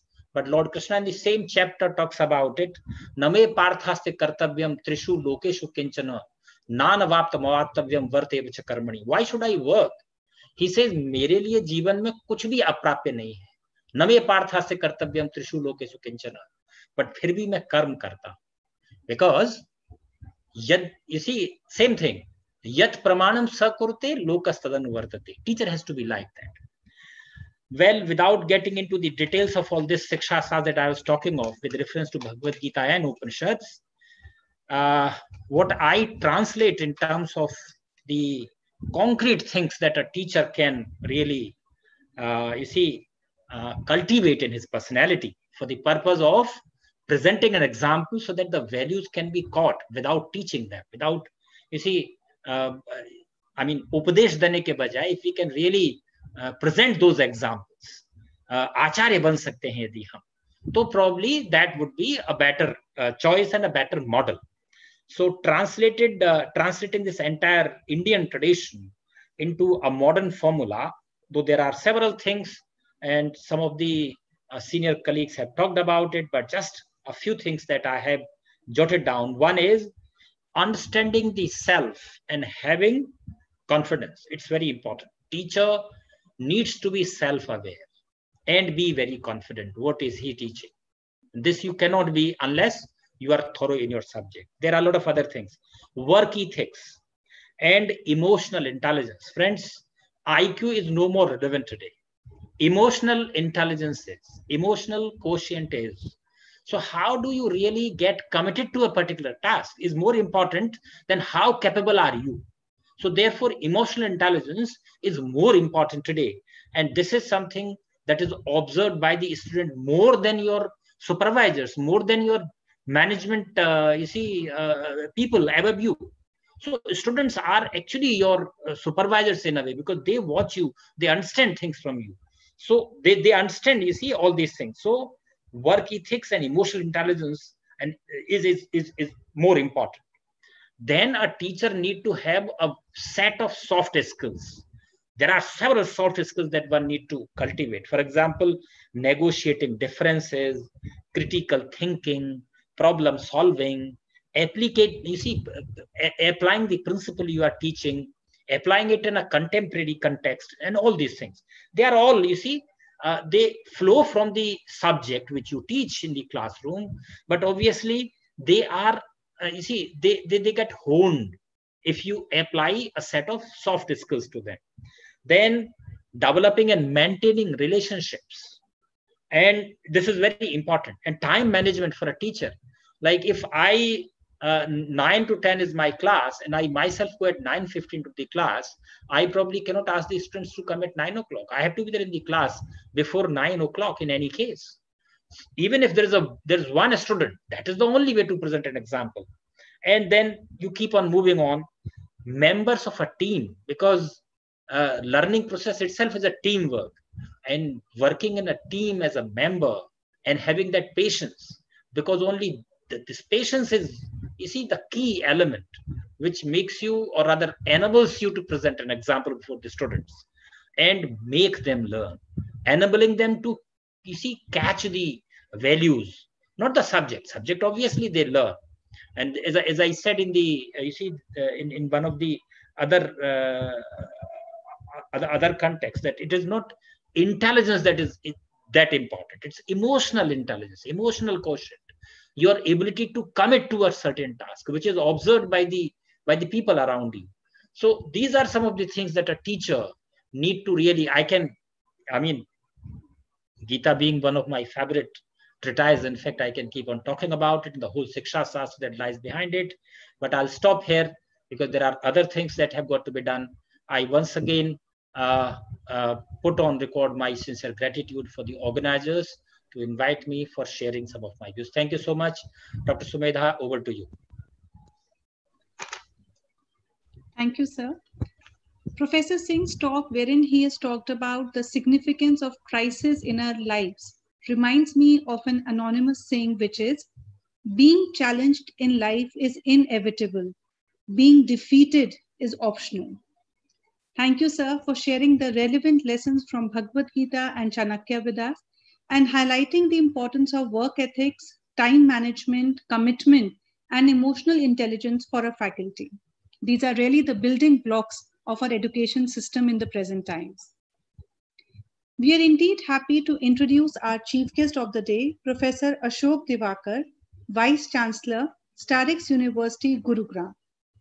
Professor Divakar is an institutional head, Shlay Sanrakshak of Haryana in Bharatiya Shiksha Mandal and carries a long experience of higher education administration. He has graced multiple positions, including registrar and principal in universities and government colleges. He was awarded the Best Principal Award in Haryana in 2013, Shiksha Ratna by Senior Citizens Federation of North India in 2012, and Bharat Shri Award from Union Minister Shri Pratap Sarangi. He also has a number of research papers and books to his credit. I request Professor Ashok Divakar, Vice Chancellor, Starix University, to enlighten the audience with his words of wisdom. Thank you, Sumedha. Thank you, sir. इस शानदार कार्यक्रम में मैं आपके बीच उपस्थित होकर स्वयं को गौरवान्वित महसूस कर रहा हूं। सबसे पहले जिस युग पुरुष के नाम से ये शिक्षण संस्थान देश के युवाओं को जीवन दृष्टि दे रहा है, उन्हें सफल और सार्थक बना रहा है, मैं अग्रोदय गणराज्य के उस कालजयी संस्थापक, करुणा के सागर, शांति दूत, प्रजावत्सल, हिंसा विरोधी, जीव जगत के मित्र, एक ईंट एक सिक्का अवधारणा के प्रणेता, समाजवाद के प्रेरक, परम प्रतापी, धर्म संरक्षक, हिंदू कुलभूषण, सूर्यवंशी महाराज अग्रसेन जी के चरणों में उनकी स्मृति को नमन करता हूं। अग्रसेन तकनीकी शिक्षा समिति के यशस्वी संस्थापक एवं उसके प्रमुख सलाहकार तथा बद्दी स्थित महाराजा अग्रसेन विश्वविद्यालय के माननीय कुलाधिपति डॉक्टर नंद किशोर जी गर्ग, चेयरमैन श्री विनीत गुप्ता जी, महानिदेशक प्रोफेसर एस.के. गर्ग जी, महासचिव Shri TR. Garg ji, professor Ravi Kumar Gupta ji, doctor Ajay भांबा जी, जिन्होंने शायद मेरा नाम रिकमेंड किया, आयोजन समिति के संयोजक हमारे अपने प्रोफेसर संजय मंगला जी, इस कार्यक्रम में शामिल प्रोफेसर मुनीश कुमार जी, प्रोफेसर विजय कुमार खुराना जी, प्रोफेसर देसवाल जी, इस वैलेडिक्टरी सेशन के विशिष्ट अतिथि के रूप में उपस्थित दो सुयोग्य वक्ता प्रोफेसर अमरपाल सिंह जी व डॉक्टर राजेश गुलिया जी, अन्य सभी पदाधिकारी, स्टारिक्स विश्वविद्यालय के डायरेक्टर ईश्वर महेंद्र सिंह जी, हमारे रजिस्ट्रार दिव्या त्यागी जी और सभी मेरे अध्यापक साथी, प्रतिभागी बंधु भगिनी, आप सबके प्रति मैं आभार व्यक्त करते हुए अपनी बात शिक्षा के महत्व से शुरू करना चाहता हूं। बृहदारण्यक उपनिषद में एक स्तुति आती है, असतो मा सद्गमया तमसो मा ज्योतिर्गमया मृत्युर्मा मृतम गमया। यही बात प्रोफेसर सिंह अभी कह रहे थे। आदि काल से मानव समाज में इन प्रश्नों के उत्तर ढूंढने की उत्कट आकांक्षा रही है कि हे प्रभु, इस झूठी दुनिया में मुझे सत्य का मार्ग कौन दिखाएगा, मुझे अज्ञान के अंधकार से मुक्ति दिलाकर ज्ञान और विवेक की रोशनी की ओर कौन ले जाएगा। इस मृत्यु लोक को छोड़कर मैं अमरत्व की गद्दी को कैसे प्राप्त करूंगा? आरंभ से अब तक दुनिया के सभी प्रश्नों का एक ही हल है, गुरु और ज्ञान। अनादिकाल से भारत में गुरु ही ज्ञान प्रदाता रहे हैं। आजकल हम उन्हें शिक्षक कहने लगे हैं। गुरु और शिक्षक में फर्क होता है। गुरु के लिए शिक्षण व्यवसाय नहीं है, आनंद है। गुरु का अपने शिष्यों से रिश्ता एहसानों का नहीं होता, बल्कि एहसासों का होता है। शिक्षक तो केवल वेतन भोगी होता है, जो अतीत से प्राप्त सूचनाओं को आगे बढ़ाता है। गुरु ज्ञान देता है और ज्ञान भीतर से प्रस्फुटित होता है। विकास की एक ही कुंजी है, शिक्षा से उपजा विवेक और ज्ञान। शिक्षा से उम्मीद की जाती है कि व्यक्ति को सभ्य, शिष्ट, स्वस्थ, साहसी और दीर्घायु बनाएगी। उसे बड़ों की इज्जत, स्त्रियों का सम्मान और पर्यावरण के हर अंग की रक्षा करना सिखाएगी। समृद्धि और वैभव के लिए लाए गए घोड़े को डरा हुआ और बेचैन देखकर महाराजा अग्रसेन ने यह कहकर उसकी बलि रुकवा दी थी कि ऐसी समृद्धि का क्या फायदा जो बेकसूर जानवरों के खून से सराबोर हो। यही सच्ची शिक्षा है। शिक्षा का मूल भाव ही कल्याण है, सबका कल्याण। सर्वे भवन्तु सुखिनः, सर्वे सन्तु निरामया, सर्वे भद्राणि पश्यन्तु, मा कश्चित् दुख भाग भवेत्। हमारे गुरुकुल परंपरा में आश्रम से विदा करते समय गुरु शिष्यों से दक्षिणा स्वरूप समाज के उत्थान का वचन लेता था। युगों से भारतीय समाज में जड़ जमाई पड़ी गरीबी, कुरीतियों, निरक्षरता और अंधविश्वास को उखाड़ फेंकने का शपथ पत्र लेता था। यही उसकी गुरु दक्षिणा थी, यही उसकी फीस थी। यही दक्षिणा दंडी स्वामी विरजानंद ने बालक दयानंद से ली थी। यही वचन स्वामी रामकृष्ण परमहंस ने बालक नरेन यानी कि विवेकानंद से लिया था। लोक कल्याण के लिए जीवन उत्सर्ग करने की यही अपेक्षा ऋषि सांदीपनि ने श्री कृष्ण से, विश्वामित्र ने श्री राम से, वेद व्यास ने वैशंपायन से, गुरु रामदास ने शिवाजी महाराज से और परशुराम ने कर्ण से ली थी। इसी परंपरा को आगे बढ़ाते हुए महाराजा वल्लभ सेन ने और माता भगवती देवी ने यही अपेक्षा महाराजा अग्रसेन से की होगी। हजारों साल पुरानी दीक्षा की यह परंपरा न केवल आज भी प्रासंगिक है, बल्कि इसकी जरूरत पहले से ज्यादा महसूस की जा रही है। गुरुकुल थोड़े थे, परम विश्व गुरु थे। दुनिया का पहला विश्वविद्यालय तक्षशिला ईसा से 700 साल पहले रावलपिंडी से 30 किलोमीटर उत्तर पश्चिम में स्थापित हुआ था। भगवान राम के भाई भरत के पुत्र तक्ष के नाम से चट्टानों को काटकर यह शहर बसाया गया था। मध्य एशिया और भारतीय उपमहाद्वीप के सामरिक संधि स्थल पर स्थापित इस विश्वविद्यालय में पूर्वी और पश्चिमी दुनिया के 10,000 से ऊपर राजकुमार और 2,000 से ज्यादा गुरु रहते थे, पढ़ाते थे, अध्ययन का काम करते थे। चरक जैसे बॉटनिस्ट, पाणिनि जैसे ग्रामेलियन, चंद्रगुप्त जैसे सम्राट, कौटिल्य जैसे दार्शनिक, जीवक जैसे फिजिशियन जो गौतम बुद्ध के भी डॉक्टर थे, कौशल राज, प्रसन्नजीत, ब्राह्मण, लुटेरा इत्यादि ऐसे अमर विद्वान और कालजयी विद्वान हुए जो यहाँ के विद्यार्थी थे या यहाँ के अध्यापक रहे थे। ईसा से 326 साल पहले जब अलेक्जेंडर, जिसको हम अलेक्जेंडर कहते हैं, सिकंदर कहते हैं, ने भारत पर आक्रमण किया था, तब तक्षशिला विश्वविद्यालय दुनिया में आयुर्वेद का सबसे बड़ा केंद्र था। 68 विभागों वाले इस विश्वविद्यालय को 6ठी शताब्दी में उन हूणों ने नेस्तनाबूद कर दिया जिन्होंने रोमन साम्राज्य का भी नष्ट किया था। सोचिए, आज से 27 साल पहले जब इस विश्वविद्यालय में प्रकृति के गूढ़ रहस्यों का संधान किया जा रहा था, तब उस समय पश्चिम की अनेक प्रजातियां जंगलों में कांव कांव करती घूम रही थी। इसी प्रकार 427 ईस्वी में नालंदा विश्वविद्यालय बना, जो राजगीर से 11.5 किलोमीटर और पटना से 88 किलोमीटर दक्षिण पूर्व की ओर है। यहाँ के 8 परिसरों में साहित्य, नक्षत्र विज्ञान, ज्योतिष, खगोल और युद्ध विद्या, गणित, अर्थशास्त्र, मनोविज्ञान, चिकित्सा व साहित्य का अध्ययन होता था। 627 और 643 ईस्वी के बीच चीनी यात्री हेवेनसांग जब यहाँ रहते थे तो आर्यभट्ट यहाँ के वाइस चांसलर थे। महात्मा बुद्ध भी कभी यहाँ पधारे थे।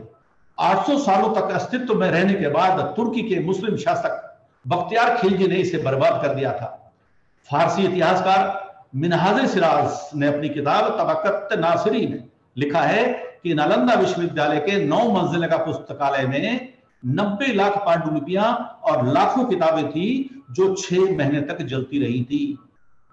मित्रों, आज हमारे पास 935 विश्वविद्यालय हैं, 23 IITs हैं, 20 IIMs हैं, 40,000 कॉलेज हैं, लाखों स्कूल, लाखों शिक्षक, करोड़ों विद्यार्थी और शिक्षा के नाम पर अरबों रुपया पानी की तरह बह रहा है, मगर परिणाम वैसे नहीं आ रहे जैसे आने चाहिए थे। परिणाम आ रहा है भारत तेरे टुकड़े होंगे। क्या वजह है कि 1930 के बाद विज्ञान के क्षेत्र में किसी भारतीय को नोबेल पुरस्कार नहीं मिला? हमारा उन्नत समाज कहां भटक गया? हमसे कहां चूक हुई? दरअसल हम स्वयं को पहचानना भूल गए। भारत की पहचान मिटाने के लिए दुश्मनों ने सबसे पहले ज्ञान विज्ञान के उत्कृष्ट केंद्रों, गुरुकुलों को ध्वस्त किया और नैतिक मूल्यों से विहीन पश्चिमी शिक्षा पद्धति को हमने हंसते हंसते अंगीकार कर लिया। हम सूचनाओं का संग्रह को शिक्षा मान बैठे। हमने सूचनाओं पर सोचा नहीं, सोच पर शोध नहीं किया, शोध पर बोध नहीं किया और बोध को जीवन में धारण नहीं किया। मैं पुनः रिपीट कर रहा हूं, सूचना पर सोच, सोच पर शोध, शोध पर बोध, बोध को जीवन में अपने मूल्यों के हिसाब से धारण करना शिक्षा कहलाती। आजादी के बाद 70 सालों तक इस देश की भाग्य विधाता रही सरकारों ने तुष्टीकरण की नीति अपनाते हुए इस देश की शिक्षा को कभी भारत केंद्रित नहीं होने दिया। मैकाले की शिक्षा व्यवस्था ने उन्नति के जितने शिखर स्थापित किए, उससे ज्यादा गहरे अवनति के खड्डे खोद दिए। सरकार पोषित डिजाइनर बुद्धिजीवियों ने फोर्ब्स पत्रिका के हवाले से हमें बताया कि विश्व में धनाढ्य और शक्तिशाली लोगों की सूची में भारतीयों की संख्या बढ़ रही है, लेकिन उन्होंने ये नहीं बताया कि उसी समय सड़कों और फुटपाथों पर मर जाने वालों की संख्या भी तो बढ़ी है। इस मूल्य विहीन शिक्षा की कोख से निकला विकास वर्ग पक्षपाती साबित हुआ है। ये कॉमर्स और मैनेजमेंट के विद्यार्थी बैठे हैं और इकोनॉमिक्स के विद्यार्थी बैठे मेरी बात को समझेंगे कि वह संपन्न और विपन्न पैदा करने लगा। जो विकास है संपन्न और विपन्न पैदा करने लगा, क्योंकि विकास और विकास दोनों साथ साथ चलते हैं। हमारी विषमता हमें उस समय और तकलीफ देती है जब भारतीय संसद में बराक ओबामा भारत की जय बोल रहा होता है और हम एक नए भ्रष्ट भारत का उदय होते हुए देख रहे होते हैं। मित्रों, भौतिक विकास तो हुआ, साथ ही मानवीय मूल्य की मीनारें भी दरकी हैं और संवेदनाओं के कंगूरे भी किसके हैं। 5 साल बाद जब एक IIT पास हाईली पेड प्रोफेशनल मुंबई में अपने घर लौटता है तो 1.5 साल पहले बिस्तर में मर चुकी अपनी मां का कंकाल देखता है। कंपनी की growth, acquisitions, airports, hotels, meetings, seminar की व्यस्तताओं के चलते हुए अपनी मां से बात नहीं कर पाया था। 100% शिक्षित होने का दंभ भरने वाले गॉड्स ओन कंट्री केरल में भी तो पिछले 5 सालों में 122 बंधक हाथियों की दर्दनाक मौत हुई है। और पिछले दिनों या गर्भवती हथनी को अनानास में बारूद भरकर खिलाने की घटना तो आपको याद होगी ही। ये तो पढ़े लिखे लोग हैं। आज की टकसाली शिक्षा केवल सफल बनाती है, सार्थक नहीं बनाती। माल्या, नीरव मोदी, मेहुल चोकसी सफल व्यक्ति थे। दाऊद इब्राहिम और ताहिर हुसैन भी सफल व्यक्ति रहे हैं। हार्वर्ड विश्वविद्यालय से MBA करके बालकनी के गमलों में 3 करोड़ रुपए की गोभी उगाने वाले भी दुनिया के सफलतम व्यक्तियों में से हैं। आज मित्रों, सड़कों पर, खलियानों में, दुकानों पर हर जगह लोग पूछते हैं, उनकी एक ही बात जुबान पर है कि साहब, माना हर पढ़ा लिखा आदमी गद्दार नहीं होता, लेकिन हर गद्दार पढ़ा लिखा तो होता है ना साहब। जीवन मूल्यों की गिरावट के इस दौर में त्रस्त होकर आज देश की 130 करोड़ जनसंख्या में देश के गौरव के पुनरुत्थान की अकुलाहट महसूस की जा रही है। नया और युवा भारत उन्हें अपनी जड़ों की ओर लौटना चाहता है, अपनी जड़ों को तलाश करना चाहता है। पूरी दुनिया के साथ हम भी अपने सामर्थ्य, पुरुषार्थ, पराक्रम और वैज्ञानिक उपलब्धियों को भूल चुके हैं। ऐसे में स्वामी विवेकानंद ने 1893 में शिकागो की धर्म संसद में भारत की ज्ञान मनीषा और दर्शन का पुनरुत्थान किया था। अपनी मेहनत और परिवार से मिले संस्कारों के बल पर दुनिया के हर क्षेत्र में भारतवंशियों का आज डंका बज रहा है। भारत विश्व गुरु बनने की राह पर निकल पड़ा है, लेकिन मंजिल तब मिलेगी जब हम शिक्षा में नवोन्मेष। मेरे से पहले पूर्व वक्ताओं ने बहुत शानदार तरीके से बात रखी है और खासतौर से प्रोफेसर खुराना यही बात कह रहे थे, शिक्षा में नवोन्मेष करेंगे। वर्तमान युग के अनुकूल शिक्षा के 4 स्तंभ आदरणीय मोदी जी ने बताए हैं, जो अभी भी लाइव चल रहे हैं। जीवन निर्माण हो, मानवता का प्रसार हो, चरित्र का गठन हो और नव उन्मेष हो। ये 4 वाक्य, 4 तत्व माननीय प्रधानमंत्री जी के हैं। जिस तरह खड़ा पानी सड़ जाता है, उसी प्रकार जो समाज कुछ नया नहीं करता, जिसकी उनकी जिंदगी भी ठहर जाती है। कोई भी युग, कोई भी काल, कोई भी व्यवस्था ऐसी नहीं है जो रिसर्च और इनोवेशन के बिना चल सके। नवोन्मेष के बिना समाज जिंदगी को, विचारों को, व्यवस्थाओं को मात्र ढो रहा होता है बोरिंग तरीके से। नवोन्मेष को सबसे पहले शिक्षा से हमें जोड़ना होगा। अब हम अपनी अवसंरचना की बात करें, हम परिवार में बैठे हैं, सच्चाई सबको पता है, लेकिन उसका जिक्र तो होना चाहिए ना। देश में सरकारी स्कूलों की हालत बदतर है। आज अच्छी लैब्स की तो बात छोड़िए, टाट पट्टी, शौचालय, बिजली, शिक्षक, हर चीज का वहां टोटा है। सरकार के भरोसे हमेशा चीजें बदतर होती हैं। शिक्षा समाज के वित्त से पोषित हो, यही हमारे कानितकर साहब कहते हैं। आज से हजारों साल पहले महाराज अग्रसेन ने बाहर से आकर अग्रहा में बसने वाले परिवारों को जब एक सिक्का और एक ईंट का सहयोग देने की प्रथा चलाई थी, तो ये सहयोग की भावना आज हम अपने गांवों के स्कूलों में क्यों नहीं चला सकते? प्रबंधन की बात करें तो शिक्षा व्यवस्था की बागडोर आईएएस नामक बाबू के हाथ से छीनकर वैज्ञानिकों और विशेषज्ञों के हाथ में होनी चाहिए। एक राष्ट्रीय शिक्षा आयोग बने जिसकी अध्यक्षता प्रधानमंत्री जी करें, लेकिन उसके कर्ता धर्ता उपाध्यक्ष जो हो वो देश का योग्यतम शिक्षा शास्त्री हो, ना कि यहाँ का शिक्षा मंत्री। नियुक्तियों की यहां तक बात है, मैं एक बात समझता रहा हूं अपने पूर्ण शिक्षक काल में, यदि शिक्षक अच्छा है तो सब कुछ अच्छा है। आज जरूरी है शिक्षकों की नियुक्ति राज्य सरकारों के हाथ से ले ली जाए, बल्कि ये नियुक्तियां यूपीएससी जैसी स्वायत्त संस्थाएं करें। कंट्रेक्चुअल अपॉइंटमेंट्स खत्म हो, एडहोकिज्म खत्म हो। क्या कभी कंट्रेक्चुअल डीसी रखा आपने? क्या कभी एडहोक पर एसएसपी रखा आपने? जहां तक पेडागोजी का सवाल है, टीचर ट्रेनिंग हमारे देश में हमेशा से उपेक्षित रहा है। मैं भी उसका एक हिस्सा हूं। बीएड कॉलेज हमारी शिक्षा व्यवस्था पर लांछन है, कलंक है। विद्यार्थी केवल परीक्षा देने आता है, उसका दाखला भी कोई और दलाल करा ले जाते हैं। जब कोई कॉलेज आएगा ही नहीं, कौन किसको क्या पढ़ाएगा? हर किसी को अपने बच्चों के लिए श्रेष्ठ शिक्षक चाहिए। अच्छे से अच्छा अमीर को भी, एक रिक्शा वाले को भी एक टीचर अच्छा मिल जाए जो मेरे बच्चों को संभाल ले। बेस्ट टीचर आएंगे कहां से? जब हमारे आईआईएम नामी गिरामी सीईओज पैदा कर सकते हैं, तो हमारे यहाँ अच्छे शिक्षकों का अकाल क्यों पड़ा हुआ है? वो दिन कब आएगा जब हमारे शिक्षक गर्व से कहेंगे कि मैंने अपने सेवा काल में इस भारत देश को इतने डॉक्टर, इतने वैज्ञानिक, इतनी नर्सें, इतने सेना अधिकारी दिए हैं। हर शिक्षक सेवानिवृत्ति जब हो, अपना आकलन करे कि उसने समाज को क्या दिया और बदले में समाज ने उसको क्या क्या दिया। इंडस्ट्रियल पार्टिसिपेशन की बात हो रही थी टेक्निकल सेशन में।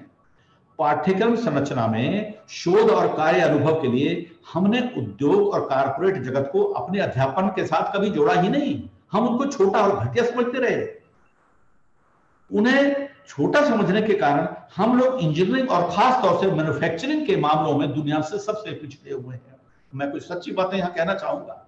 यदि एक फैक्ट्री में एक छोटी सी मशीन बनवानी हो या डाई रिपेयर करनी हो, तो मालिक को नाकों चने चबाने पड़ जाते हैं, उस पर मुसीबत का पहाड़ टूट पड़ता है, उसे संघर्ष करना। लाखों ग्रेजुएट्स निकालने वाले हमारे इंजीनियरिंग संस्थान, क्यों कुछ लोग ऐसे नहीं दे पा रहे जो ठीक से डाई बना लें या उसकी ड्राइंग ही बना लें? कितने इलेक्ट्रिकल इंजीनियर्स हैं जो अपने घर की मोटर के रिवाइंड कर सकते हैं? कितने मैकेनिकल इंजीनियर हैं जो स्कूटर की अपनी की सर्विस कर सकते हैं? हमारे संस्थान दुक्की से पढ़ना, रटना और सोचना सिखाते हैं, काम करना नहीं। इसलिए हाथ के काम को नीची निगाह से देखा जाता है। रंदे से लकड़ी सीधी करने में हम शर्म महसूस करते हैं।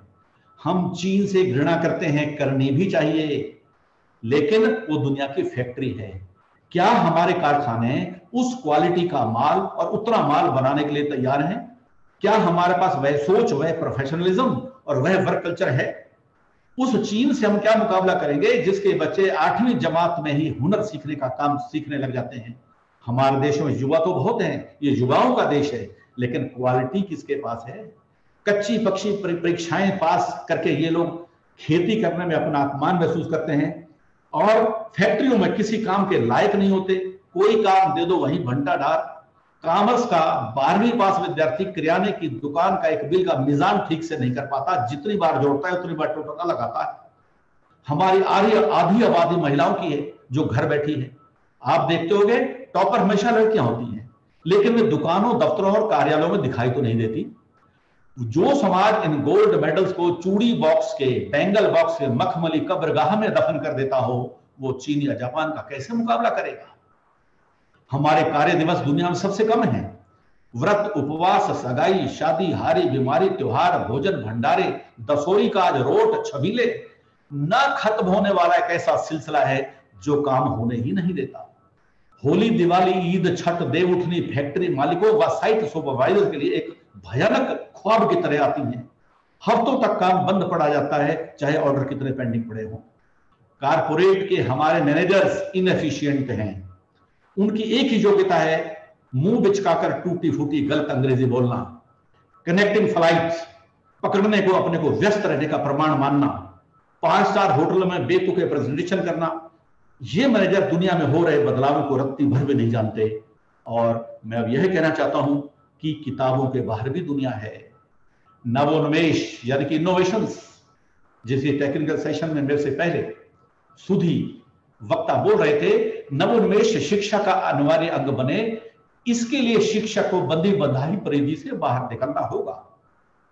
लोगों की तकलीफों को महसूस करना होगा, उनके दुख सुख को में शिरकत करनी होगी, उनको समझना होगा। शिक्षा व्यवस्था का अंग तभी बनेगी जब शिक्षा का विस्तार चौखट से बाहर होगा। जब हमारे लाखों विद्यार्थी जीवन के अनुभव के लिए बाहर निकलेंगे, उन्हें ज्ञान होगा कि युवाओं के बढ़ते नशे का, महिलाओं के कुपोषण का, उनके रक्त की कमी का, बच्चों के टीके न लगवाने का और बच्चों से स्कूलों से विरक्त होने का, उन्हें चेतना आएगी कि हमें क्या क्या काम करने हैं। लोगों को बताना है कि बिना हाथ धोए खाना नहीं खाना, और कई सारी बातें, एक लंबी लिस्ट है। बिजली, पानी, ईंधन को बचाने के तरीके स्कूल कॉलेजों से बाहर निकल के रहे तो पता चलेंगे। जागरूकता के तरीके नवोन्मेष से निकलेंगे, रचनात्मक सोच से निकलेंगे। बदलाव बजट से भी आते हैं, ऐसा नहीं है, बदलने से, इरादे से भी आते हैं, जुड़ने व जूझने से भी आते हैं। मदुरई के निकट त्यागराज कॉलेज ऑफ इंजीनियरिंग में केमिस्ट्री के एक प्रोफेसर हैं, प्रोफेसर वासुदेवन। उन्होंने डामर के साथ प्लास्टिक, पन्नी और ये खामखा की चीजें पिघलाकर सफलतापूर्वक 11,000 किलोमीटर लंबी सड़क बना दी। काम करने से ही तो होगा ना। और आज हम अपनी महान विरासत और परंपराओं का गर्व करना चाहिए, क्योंकि उसके बिना हम वो थ्रेड पकड़ेंगे कहां से, नया आविष्कार कहां से शुरू करेंगे, जब हम अपनी थाती, अपनी लेगेसी को भूल जाएंगे। पुनरुत्थान अपनी जड़ों से जुड़ने से होगा, कटने से नहीं। ईसा से 200 साल पहले से लेकर 11वीं सदी तक हमारा विज्ञान उन्नत अवस्था में रहा है। हर भारतीय को इसका पता हो, लेकिन अफसोस कि बहुतों को नहीं पता। जर्मन खगोल विज्ञानी कोपरनिकस को 15वीं और 16वीं शताब्दी में जो जीवित थे, श्रेय दिया जाता है कि उन्होंने पृथ्वी समेत सभी ग्रहों का सूर्य के चारों ओर परिभ्रमण करने का आविष्कार किया। जबकि सत्य यह है कि उनसे 1000 साल पहले 5वीं सदी में आर्यभट्ट ने सन सेंट्रिक थ्योरी दे दी थी। उन्होंने पृथ्वी के गोल होने, अपने अक्ष पर परिक्रमण करने व 9 ग्रहों के साथ सूर्य का परिभ्रमण करने को सिद्ध कर दिया था। आर्यभट्ट ही थे जिन्होंने दशमलव के बाद 10 प्लेसेस की गणना की, पाई की वैल्यू निकाली, स्क्वायर व क्यूब्स के बेसिक इक्वेशंस व फार्मूले बताए। ब्रह्मगुप्त ने न्यूटन से 1000 साल पहले गुरुत्वाकर्षण के सिद्धांत का प्रतिपादन किया। कितनी हंसी की बात है कि सिर पर सेब पड़ा, बोले हाँ ये तो सेब गिर गया, यानी इससे पहले कोई चीज गिरी नहीं थी उस देश में। जालौर के भीमनाल के जन्मे ब्रह्मगुप्त ने जीरो की पहली बार वैल्यू समझाई, और ब्रह्मगुप्त ही थे जिन्होंने सबसे पहले 1000 साल पहले गुरुत्वाकर्षण का सिद्धांत का प्रतिपादन कर दिया था।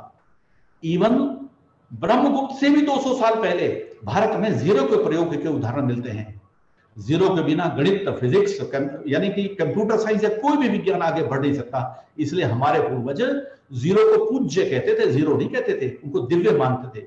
यानी कि 10 को 10 से भाग दें, बाकी बचा जीरो, वो जीरो नहीं कहते थे, बाकी बचा पूज्य, उसको पूज्य मानते थे। और बड़ी बात यह है कि उज्जैन में वेदशाला के डायरेक्टर रहे ब्रह्मगुप्त की खोजें कभी इक्वेशन बनी होती थी, कविता में लिखते थे। वो कविता पढ़ के उनको समझना पड़ता था। पाइथागोरस को जिस प्रमेय के लिए पूरी दुनिया में श्रेय दिया जाता है, उसकी रचना बौधायन ने पाइथागोरस से 200 साल पहले कर ली थी।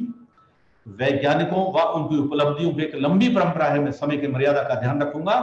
अश्विनी कुमार, धन्वंतरी, कपिल, कणाद, सुश्रुत, जीवक, नल, नील, अग्निवेश, शालिहोत्र, व्याडी, वारामियर। क्या हमारा युवा जानता है? व्याडी दक्षिण भारत के ऐसे वैज्ञानिक थे जो शरीर पर लेप लगा के व्यक्ति को उड़ा सकते थे। नैतिक शिक्षा पाठ्यक्रम का अंग बने। अभी मेरे सामने मेरे से पूर्व दो विद्वत महानुभाव कह रहे थे, नैतिक शिक्षा पाठ्यक्रम का अंग बने और हम बच्चों को बताएं कि माता पिता की इज्जत में जीवन पर्यंत कमी नहीं आने देना, उन्हें वृद्धाश्रम में नहीं भेजना, उन्हें बताना है कि स्वर्ग अंतरिक्ष में नहीं, मां बाप के चरणों के नीचे होता है। कद एड़ी उठाने से नहीं बढ़ता, सिर झुकाने से बढ़ता है। एक बार कलकत्ता विश्वविद्यालय के वाइस चांसलर आशुतोष मुखर्जी को वाइसराय लॉर्ड कर्जन ने कहा था कि आप लंदन में जाकर कुछ और ऊंची डिग्रियां लेके आओ और जिससे हमारा नाम होगा। उसने कहा सर मैं मां से पूछूंगा। बोले क्या, भारत का वाइसराय आपको कह रहा है कि आप मां से पूछोगे? तो आशुतोष मुखर्जी ने जवाब दिया कि सर मेरी मां का दर्जा किसी भी वाइसराय से बहुत बहुत ऊपर है। हमारा समाज गुरुओं, ज्ञानियों, वैज्ञानिकों का सम्मान करना सीखे। संतों की बात तो मैं आजकल नहीं कहता क्योंकि संत संदिग्ध हो चुके हैं। गुरुओं के प्रति अटूट श्रद्धा हमारी श्रेष्ठ परंपराओं में से एक रही है। एक बार स्वामी रामकृष्ण परमहंस के गले में दर्द था, सब जानते थे उनको कैंसर है। नरेन को बोले नरेन दर्द हो रहा है। वही नरेन अपना मुंह लगा के उनकी पस को मुंह से चूसा और थूक दिया। और थोड़ी देर बाद जब रामकृष्ण परमहंस को आराम हुआ तब नरेन वहां से निकले। ये उस समय की संस्कार युक्त शिक्षा थी। लेकिन आज जिस संस्कार विहीन शिक्षा के बीच में हम पल रहे हैं, उसका उत्पाद यमुनानगर में 11वीं का वह छात्र है जिसने अपनी प्राचार्य के सिर में इसलिए गोलियां मार दी कि उसने नियम अनुसार उसके प्रैक्टिकल फाइल को हस्ताक्षर करने से मना कर दिया था। हमें अपने स्वाभिमान के साथ सच्चे इतिहास को खंगालना होगा।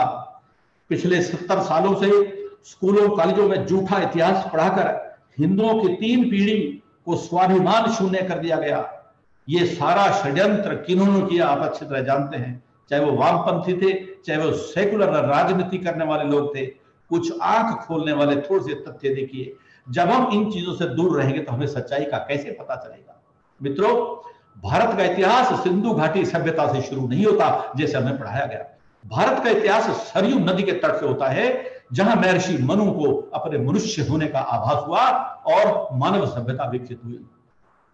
सिंध पर केवल अरबों की विजय पढ़ाई जाती है, मगर बप्पा रावल ने अंग्रेजों को मार मार कर कितना भगाया, उस शौर्य का वर्णन आज तक किताबों में नहीं मिलता। रामायण और महाभारत के नायकों को कोर्ट में एफिडेविट देकर कपोल कल्पित साबित किया गया। अलाउद्दीन खिलजी ने मंगोलों को रोका, ये तो बारीकी से पढ़ाया गया, किंतु पोरस ने सिकंदर को रोका, ये कौन पढ़ाएगा? बाबर से औरंगजेब तक हर बादशाह के लिए हमारी किताबों में अलग अलग चैप्टर है, लेकिन शिवाजी महाराज और महाराणा प्रताप के लिए और महाराजा अग्रसेन के लिए चैप्टर कब आएंगे? मुगलों का 1707 तक का इतिहास बताकर सीधे 1757 में प्लासी युद्ध लिखकर अंग्रेजों को ले आया जाता है। लेकिन 1737 में अविजित योद्धा पेशवा बाजीराव द्वारा मुगलों की जो धुलाई की गई उसको क्यों अवॉइड कर दिया गया? पानीपत का तीसरा युद्ध अंतिम नहीं था, ये झूठ पढ़ाया जाता है। मराठे हारे नहीं थे, लेकिन वे पुणे खड़े हुए, अंग्रेजों को उन्होंने धो दिया। इस लड़ाई के बाद महादजी सिंधिया ने अफगानों को जमकर कूटा था। हमारा हमेशा के लिए संदेश दिया गया कि हिंदू हमेशा युद्ध हारा है और जीता नहीं। हमने बलबन, फिरोज शाह तुगलक, बहलोल लोधी पर लाखों पन्ने लिख डाले, कई स्याही खराब कर दी, परंतु उन कागजों में महादजी सिंधिया, नाना फडणवीस और तुकोजी होलकर को हमने भुला दिया। और मजेदार बात यह है कि आपको अच्छा लगेगा सुनकर कि भारत ब्रिटेन का गुलाम कभी नहीं रहा, उपनिवेश था। इसलिए हमारे देश में आरटीआई मांग कर देखो कि कभी भी आजाद होने का डॉक्यूमेंट अंग्रेजों ने दिया ही नहीं। हमें तो अंग्रेजों ने ट्रांसफर ऑफ पावर दी है क्योंकि हम गुलाम थे ही नहीं। 1757 में मुगल सल्तनत का मराठा साम्राज्य में विलय हो गया था, जबकि हमें पढ़ाया जाता है कि मुगलों का अंत 1857 में हुआ था। 1757 से 1803 तक मुगल मराठा साम्राज्य के अधीन थे, 1803 से 1857 में अंग्रेजों के अधीन थे। 1757 के बाद कोई मुगल सल्तनत हिंदुस्तान में थी ही नहीं। आंग्ल मराठा युद्ध में 1857 की क्रांति से बड़े थे आंग्ल मराठा युद्ध, लेकिन उनका वर्णन पहले होना चाहिए थे, नहीं हुआ, क्योंकि गुणगान टीपू सुल्तान के करने थे, जिसने लाखों गैर मुस्लिमों को मरवा दिया था। आखिरी बात कि 1947 में 2 राष्ट्रों का उदय हुआ बताते हैं, लेकिन राष्ट्र तो एक का उदय हुआ। भारत तो हमेशा से, सदियों से उदित रहा ना। भारत को परम वैभव तक पहुंचाने के लिए गरीबों और वंचितों को तकलीफ को दूर करना जरूरी है। अयोध्या के राजकुमार राम तभी भगवान का दर्जा पा सके जब उन्होंने 14 साल वनवास में आदिवासियों की दिक्कतों को दूर किया। भगवान कृष्ण गौ चराते थे, गुरु नानक भैंस चराते थे, ईसा मसीह भेड़ चराते थे, हजरत मोहम्मद बकरी चराते थे। उन्होंने लोगों के दिलों की रियासत पर राज किया, इसलिए कि उन्होंने जमीन से जुड़कर वहां की त्रस्त मानव जाति के दुखों को हरा, उनको गले लगाया, उनके दर्द को समझा। इन सारी बातों के साथ मैं अपनी वाणी को विराम देता हूं। आपने बड़े ध्यानपूर्वक मेरी बात सुनी, मैं आपका बहुत बहुत अभिनंदन करता हूं। और यहाँ ये कहना मैं उचित समझूंगा कि मैडम दत्ता ने बहुत शानदार तरीके से मंच संचालन किया हुआ है। मैडम सुमेधा दत्ता जी का धन्यवाद करता हूँ, बहुत बढ़िया। आप you are women of substance. आप सभी के लिए मैं पुनः एक बार धन्यवाद करता हूँ, बहुत बहुत धन्यवाद। Thank you, sir. Sir has very emphatically talked about the strength of our country's early universities such as Taxila and Nalanda, which till date are regarded as highly formalized teaching institutions of Vedic learning. So why are we now falling behind? Why in education sector our country ranks 92, which is way behind the ranks of other developing countries such as Philippines, Malaysia, Sri Lanka, and many more. Professor Divakar has made us realize that the time is ripe to explore the world outside the books. Thank you, sir, for such a thought-provoking talk. Thank you. The current FDP aimed at apprising the participants with the application of modern and innovative information technology tools in the field of education. At the same time, the FDP also aimed at honing the teaching and research skills of prospective, new and seasoned teachers, researchers, and trainers. We invite some of the participants to share their feedback about the FDP. From the list of participants available to us, I request Advocate Amarnath Gupta to share his feedback with us. Thank you. Am I audible? Yes, sir, you're audible. At the outset, I wish to place on record my appreciation for the choice of topic which is so relevant for the faculty, especially in the discipline of management. The topic chosen for various sessions have been very relevant, commencing from financial literacy and awareness for professionals to book writing and publishing of research papers. The technical sessions proved to be very informative and useful for teachers and researchers. The sessions devoted to Google tools for e-teaching, data analysis using SPSS, exploratory factors analysis using SPSS will be found by participation very useful in their research work. Significant attention has been given in the FDP to writing of research papers and publication in high impact journals. Our Honorable Chairman Dr. Nand Kishore will be happy to note that this effort in FDP has been highly satisfying. Congratulations to the organizing team of the FDP under the kind guidance of Professor S.K. Garg, DG MAIMS, and Professor Ravi Kumar Gupta, the director, and the coordinator Sanjay Kumar Mangla and Sumedha Datta, who have been in touch with the participants, and it has been a really very rewarding FDP. Thank you very much. Thank you, sir. We feel honored to hear such feedback from the participants. Moving ahead, I request Richa Agarwal, faculty, K.R. Mangalam University, to share her feedback. Ms. Richa Agarwal. Good afternoon, everyone. And first of all, my big thanks and gratitude to Maharaja Agrasen College to host, to conduct such a wonderful FTP. And the whole session was great. It was, in fact, I'm a firm believer of something that looks very easy has a lot of tons of hard work behind it. The FTP was conducted in such a beautiful manner. It just seemed like a cakewalk. Like there was no hassles, no problems, even there were no technical glitches also. And it was something really wonderful. The choice of speakers and the sessions were really great. A lot of knowledge, especially the sessions like from teacher to mentor, very, very relevant in today's times regarding the research tools, research papers, publishing, etc. Any session, I would say, was really wonderful session, lot of knowledge and lot of insights I got from this. The first point of contact for this FTP, I was actually, a message was forwarded related to this FTP, and I browsed through it and I found it okay. Let us try this. And just like any other webinars, like there are thousands of webinars going on around nowadays, because we are all shifting to online mode of teaching and learning during this pandemic. Okay, I just took it as one of the other webinars or FDPs or workshops, and I just okay, fine, registered it and thought okay, fine. And to be honest, I'm saying on record that it was very cost effective also. I said, okay, let's go for it. Then I joined the first session. It was really good. And from there, it was on financial literacy. And my topic of PhD is also financial literacy, and my interest built up there. And as the session progressed, as the FDP progressed, I attended all the sessions. And it was really a wonderful experience. And Dr. Sanjay Mangla, he's my point of contact, though I don't know him personally at all. I just got his contact. I had contacted him. I had several things to discuss with him. He was a very supportive member. And he inspired me to conduct an FDP in my workplace. Actually, it happened side by side. I am asked from my management to conduct an FDP. And Mr. Sanjay Mangla was one person who came as a mentor to me for conducting an FDP in my workplace. Overall, I would say it was a wonderful experience, a wonderful session, and totally a political here. आपदा को अवसर में बदलने का एक बहुत ही बेहतरीन तरीका है ये कि हम जनरली एफडीपीज या लर्निंग प्रोग्राम्स हम नहीं कर पाते हैं because of professional responsibilities, being a woman, house hold responsibilities, time place के, लॉजिस्टिक्स के हमारे पास कंस्ट्रेंट्स होते हैं. बट चूंकि ये आपदा आई, कोरोना कोविड-19 नामक, हम सब घर में बंद हो गए.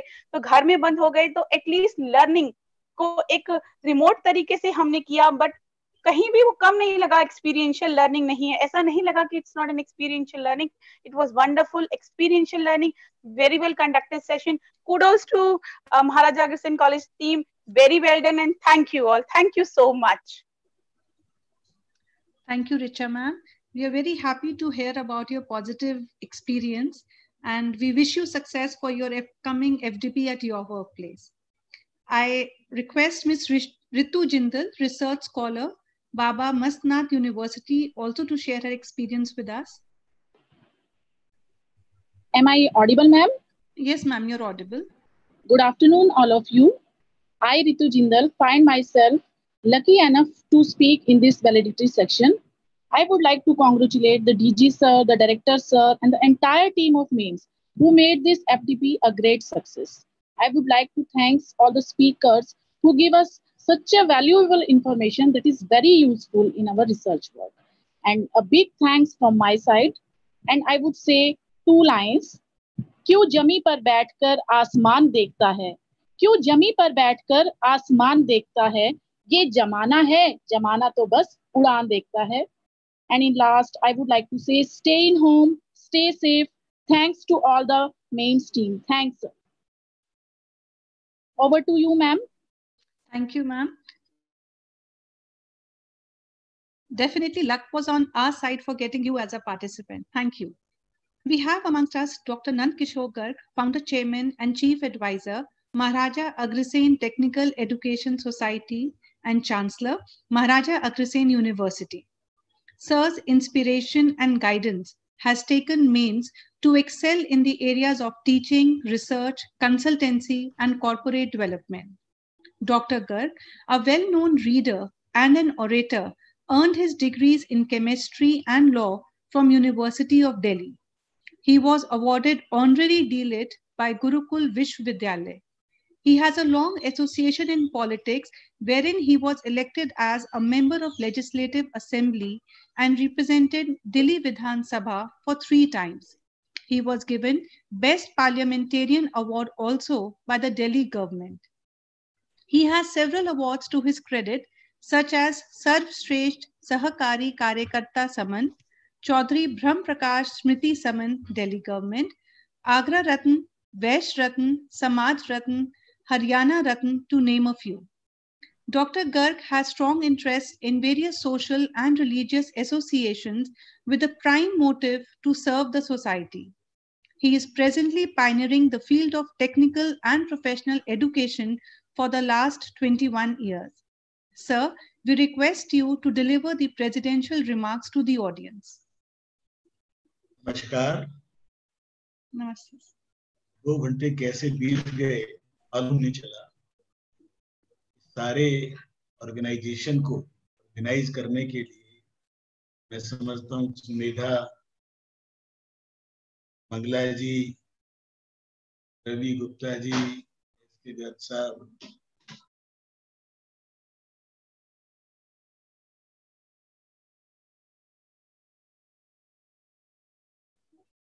Dr. Mangla, please unmute Garg sir.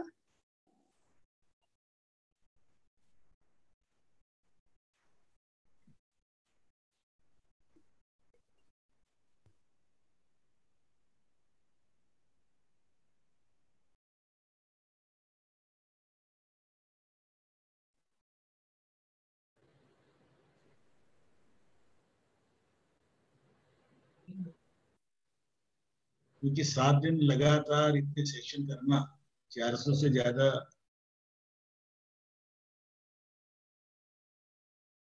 लोगों को अपने साथ जोड़ना एक बहुत बड़ा, मैं समझता हूँ टेक्निकली आजकल जो संभावनाएं बढ़ी हैं उसका एक बहुत अच्छा उदाहरण है।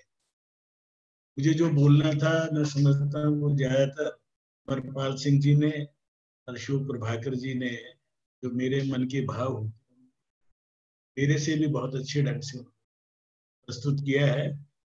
जैसा उनका नाम है दिवाकर सूर्य ही है, बहुत अच्छे ढंग से उन्होंने पूरे इस सारांश के रूप में हमारी शिक्षा पद्धति को जो कमियां हैं उनको भी उजागर किया, कैसे हमें आगे बढ़ना है उसको भी हमें बताया। और मैं तो चाहूंगा कि जिस दिन हमारे ऐसे अध्यापक, लगभग आज 25-30 करोड़ लोग भारत के अंदर शिक्षा के क्षेत्र में पढ़ने और पढ़ाने में लगे हुए हैं, फिर भी एक कॉन्फिडेंट भारत का जो निर्माण जैसा होना चाहिए था वो अभी तक नहीं हो पाया।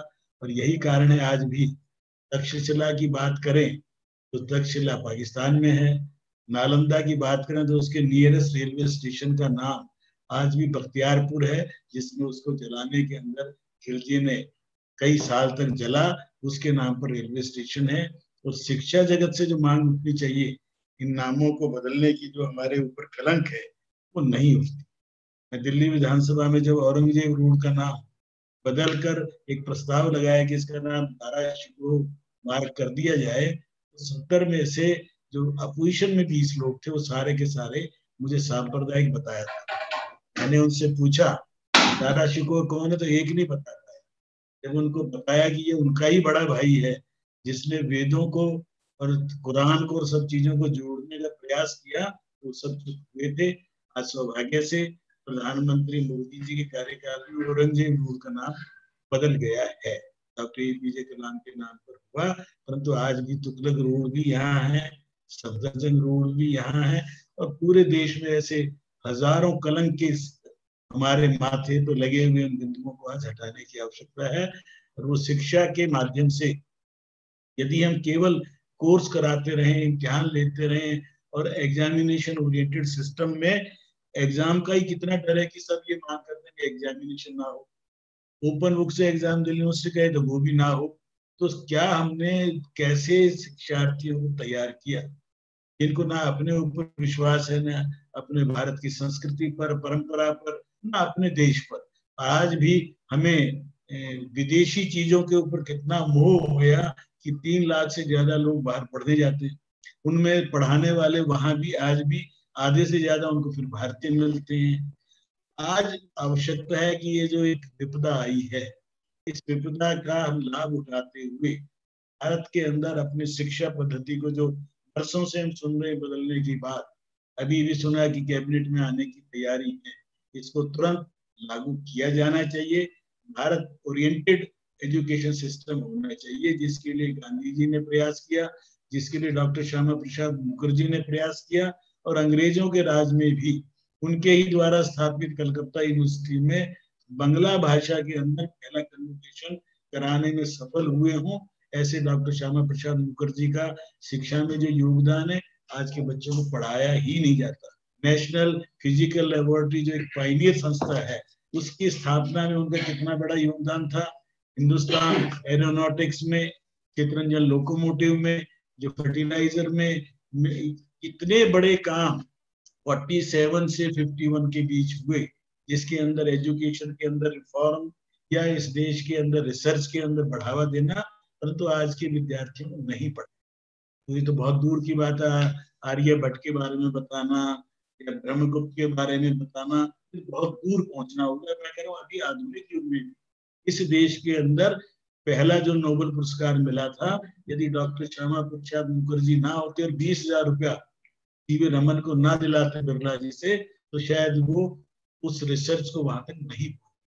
इसलिए आवश्यकता है एक नए सोच के लिए, आउट ऑफ बॉक्स थिंकिंग हम करें, पॉजिटिविटी लेके आए और इसको कमिटेड टीचर के रूप में हम इसके रूप में आगे बढ़े।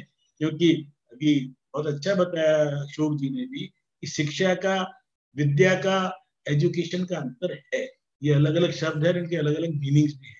और अमरपाल सिंह जी और दोनों में आज मेरे भावों को जो अभिव्यक्ति दी है, मैं इनके प्रति, दोनों को जो लाने वाले या जोड़ने वाले हैं, उनके प्रति मैं उनका अभिनंदन करता हूँ और आशा करता हूँ कि आपने लगातार 7 दिन तक जो ये सप्त दिवसीय, मैं समझता हूँ एक ज्ञान यज्ञ आप लोग सम्मिलित हुए और कुछ आपने एक दूसरे से सीखा होगा। अच्छी बातों को सीखें, अपनाएं और इसको फिर से अध्ययन करते हैं। तभी एक रिसर्जेंट भारत, इसका पुनर्जागरण होना है। निश्चित तौर पर वो समय आ गया है कि भगवान जगन्नाथ का रथ है जो चलना है। सारी बाधाओं के बाद भी सुप्रीम कोर्ट को भी मिसगाइड करके रोकने की कोशिश इस वर्ष भी की, परंतु फिर भी जगन्नाथ का रथ चलना है, चलेगा। हम इसके साथ साथ चले, इसको थोड़ा धक्का दे तो और अच्छा है, परंतु और कुछ नहीं तो इसको पॉजिटिव वे में समर्थन देते रहें। देश के प्रति हमारा यही एक बहुत बड़ा योगदान होगा। और 3-3, 4-4 आफत एक टाइम पर आई, 3 महीने से सब कुछ बंद हो, कोई काम ना हो रहा हो, इंडस्ट्री बंद रही हो, टैक्सेस ना आ रहे हो, उसके बावजूद इस देश में किसी को भूखा नहीं मरने दिया। अभी हमें गुलिया जी ने बताया, एक बहुत बड़ा 2 साल आगे तक का मेरे पास खाद्यान्न है। देश के किसानों की मेहनत का फल है। और एक इस देश के अंदर हमारे दिमागों में जो गरीबी घुस गई है, आज उतना ना गरीब भारत है कि गरीबी हमारे मन की एक मानसिकता ज्यादा है। इस देश के किसान ने जो मेहनत की, उस किसान के ही बेटे ने बॉर्डर पर जाकर जो अपने पराक्रम दिखाए, एक 23 साल के बच्चे ने 10-10 चीनियों को अभी मार के दिखाया। मात्र 23 साल की उम्र में मेरे पंजाब का जो सिख बेटा, ऐसे लोगों के भरोसे भारत है। और जो नकारात्मक देश के टुकड़े करने वाले लोग रहेंगे, डेमोक्रेसी की सबसे बड़ी कमजोरी यही है। ये आज नहीं, ये पहले से ही बताया गया, सबने बताया, जितने बड़े विद्वान प्लूटो इत्यादि हुए, कि democracy is the worst form of government which has no substitute.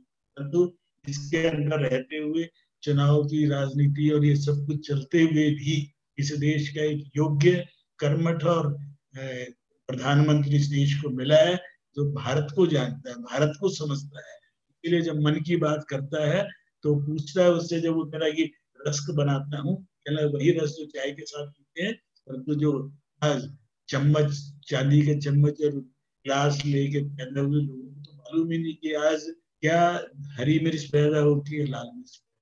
परंतु आज पहली बार इस देश को सौभाग्य है कि 130 करोड़ लोगों के देश को इस सफलता पूर्वक हम चला पा रहे हैं। 30 करोड़ विद्यार्थी जिस देश में पढ़ रहे हो, ऑनलाइन ऑफलाइन, परंतु सबसे जो ध्यान दिलाने की बात है कि हमारे चरित्र का निर्माण। आचार्य वही है जो रेडिएशन से अपने शिष्यों को ये दिखा सके रास्ता, उसको बता सके और उसके ऊपर लोग अमल कर सके। आज भी मुझे अपने जीवन में, मैं अपने पहली कक्षा में किसने पढ़ाया था, दूसरी में किसने पढ़ाया था, उनके नाम इसलिए याद करता हूँ कि उनके कारण से आज मैं यहाँ तक पहुंचा। और वही अच्छा अध्यापक है जिसको अध्यापक चले गए होंगे, 100 साल के हो गए होंगे जिन्होंने हमें पढ़ाया था, क्या तो उनको स्मरण आज भी यदि हम करते हैं तो वो जीवित है, का यश है वही जीवित है। और अध्यापक वही है जिसको उसके शिष्य पूरा जीवन भर कभी न कभी बीच में याद करते रहे। ये मुझे संजय ने, मंगला ने मुझे ये बताया था, रवि ने ये बताया था, सुमेधा ने मुझे ये बताया था, कक्कड़ साहब ने बताया, और मनीष कुमार ने मुझे ये बात कही थी। एक एक लाइन, दो दो शब्दों से हम प्रेरणा दे सकते। तो आपने बहुत कुछ सीखा हुआ 7 दिन में, बनाए रखें। मेम्स के सभी पदाधिकारी हिसाब से लेकर और सभी फैकल्टी सहायक से भी लोग करता हूँ। आशा करता हूँ कि वो इसी प्रकार अपने झील को बनाए रखेंगे, अपनी कमिटमेंट को बनाए रखेंगे। और जिस प्रकार पहले दिन से आपने ऑनलाइन क्लासेस ली थी, बच्चों को बहुत अच्छा लगा होगा निश्चित तौर पर। इस वर्ष सेशन देर में शुरू होगा, उसके बावजूद हम अपनी तैयारी रखें। मिला जुला सेशन शायद रहेगा ऑनलाइन ऑफलाइन। मुझे लगता है कि 1 सितंबर से ही जाके नया सेशन प्रारंभ हो पाएगा, उसके लिए पूरी तैयारी रखें।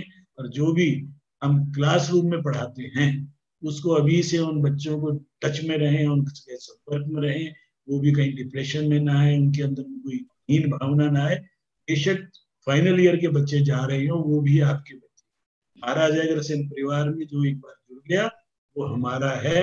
एक्स स्टूडेंट कभी नहीं होता, वो हमारा ही रहेगा और उसके सुख दुख के हम साथी रहें, ये हमारी एक कमिटमेंट है।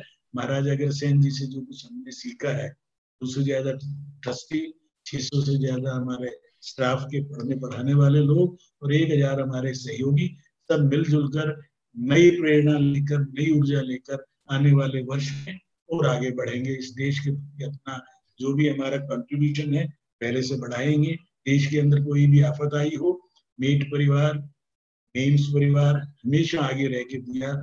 इस वर्ष भी हमने पहले ही दिन 51 लाख रुपए प्रधानमंत्री में भेजे थे। मैं समझता हूँ देश में शायद ही किसी इतना अमाउंट अब तक भेजा हो, परंतु ये हमारा कोई एहसान नहीं, देश हमें देता है सब कुछ, हम भी तो कुछ देना चाहिए। इस भाव को लेके आगे बढ़े, सब मिलके आगे बढ़ेंगे। ये देश का भविष्य, ये रिसर्जेंट भारत और किसी ने आके नहीं बनाना, आपने मैंने मिलकर बनाना है। आओ इसका संकल्प लें। आपका बहुत धन्यवाद। अब मुझे बताया गया है रवि जी ने कि 1 जुलाई में, 25 जुलाई के लिए अभी से आप लोगों ने तय किया international conference on global economic order in post Covid challenges, opportunity and strategies. ये आप लोगों की तैयारी है जिसे आप लोग करेंगे और इसका मैं लोकार्पण करता हूँ और आशा करता हूँ कि आप सब लोग इसके अंदर बहुत अभी से तैयारी करेंगे। अपना अपना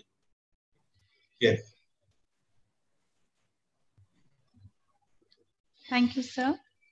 We thank you for your benign presence and inspiring words. We assure you that we as MAIMS fraternity will put our best foot forward to raise the standard of Indian teaching at a global level. And we will try to accomplish this objective with a high level of positivity and commitment. Thank you, sir. And now I would like to introduce Professor Ravi Kumar Gupta, Director MAIMS, whose valuable inputs and able guidance has helped in successfully organizing the present FDP. Professor Gupta has an experience of over 25 years, including teaching and administrative assignments. Additionally, he has keen interest in academics and research activities. He has guided research to 15 MPhil and 4 PhD research scholars, and 6 more are presently registered with him in various other universities. He has published over 90 papers in journals of national and international repute and has edited 6 books in the areas of management and commerce. I request Professor Ravi Kumar Gupta to deliver the vote of thanks. A very happy good evening to all of you. Am I audible? Hello. Yes, sir, you're audible. A very happy good evening to all of you present through this electronic platform. I am the last speaker. I take it's my pleasure to be the last speaker, being the chief host of this faculty development program organized by Maharaja Agastine Institute of Management Studies. We have passed full 1 week, and it's my humble duty given to me to give a vote of thanks. I begin with that. First of all, my thanks goes to the Parampita Parmeshwar, who have given life to all of us. And with these blessings and the blessings from that Parampita Parmeshwar, we start our everyday beginning and we do the karma. After that, the thanks, heartiest thanks goes to the personality, goes to the person who is very humble, pleasing personality, a leader in true sense, a visionary, a person who has the focus to serve the mankind through education and in other spheres also. The person is none but is Dr. Nand Kishorji, who is the founder and chief advisor, Maharaja Agastine Technical Education Society and Chancellor, Maharaja Agastine University, Paddi HP, with whom guidance we all are motivated. He is a torchbearer. He is a guiding force to all of us, to all the faculty, staff, and students, and for this whole MAIMS family. All the speakers before me and dignitaries have also acknowledged their contribution. I again perform my humble duty to thank him with my folded hands. Thank you, sir. We all are motivated all the times. I also take this opportunity to thank Shri S.P. Agarwal, who is the Executive Chairman of Maharaja Agastine Technical Education Society, for his presence, also his humble presence in the inaugural session. Thank you, sir. We have a long list of the trustees, office bearers, the managing committee of our mates. I also take this opportunity to thank to all of them.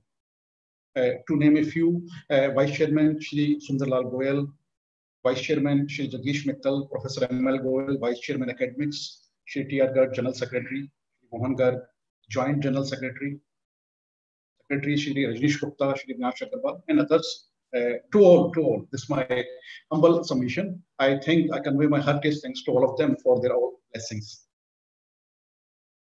I also want to thank to the heads of the institutions, my sister institutions of this mates, Shri Suresh Gupta, Project in charge of Maharaja Agastine University, Professor R.K. Gupta, Vice Chancellor, MAU, Shri B.L. Mahajan, Director, Maharaja Agastine School, and also Dr. Professor Neelam Sharma, Director MAIT, who also made her humble presence in the inaugural session, and Professor S.S. Deswal, Dean Academics MAIT, who made his humble presence in this our valedictory session. I also thank my to all the advisors of MAITS, Professor I.M. Kapai, Professor N.K. Kakkad, Professor G.P. Govil. Both of them also made humble presence in the inaugural session. Also, Professor Manish Kumar, who gave very valuable thoughts on education in this valedictory session. All the speakers, learned speakers, who presented in the technical sessions, in 13 technical sessions, out of which 5 are from my MAIMS faculty and 8 from across Pan India, across from Delhi, Haryana, Punjab, Himachal, also from one from the Bangalore.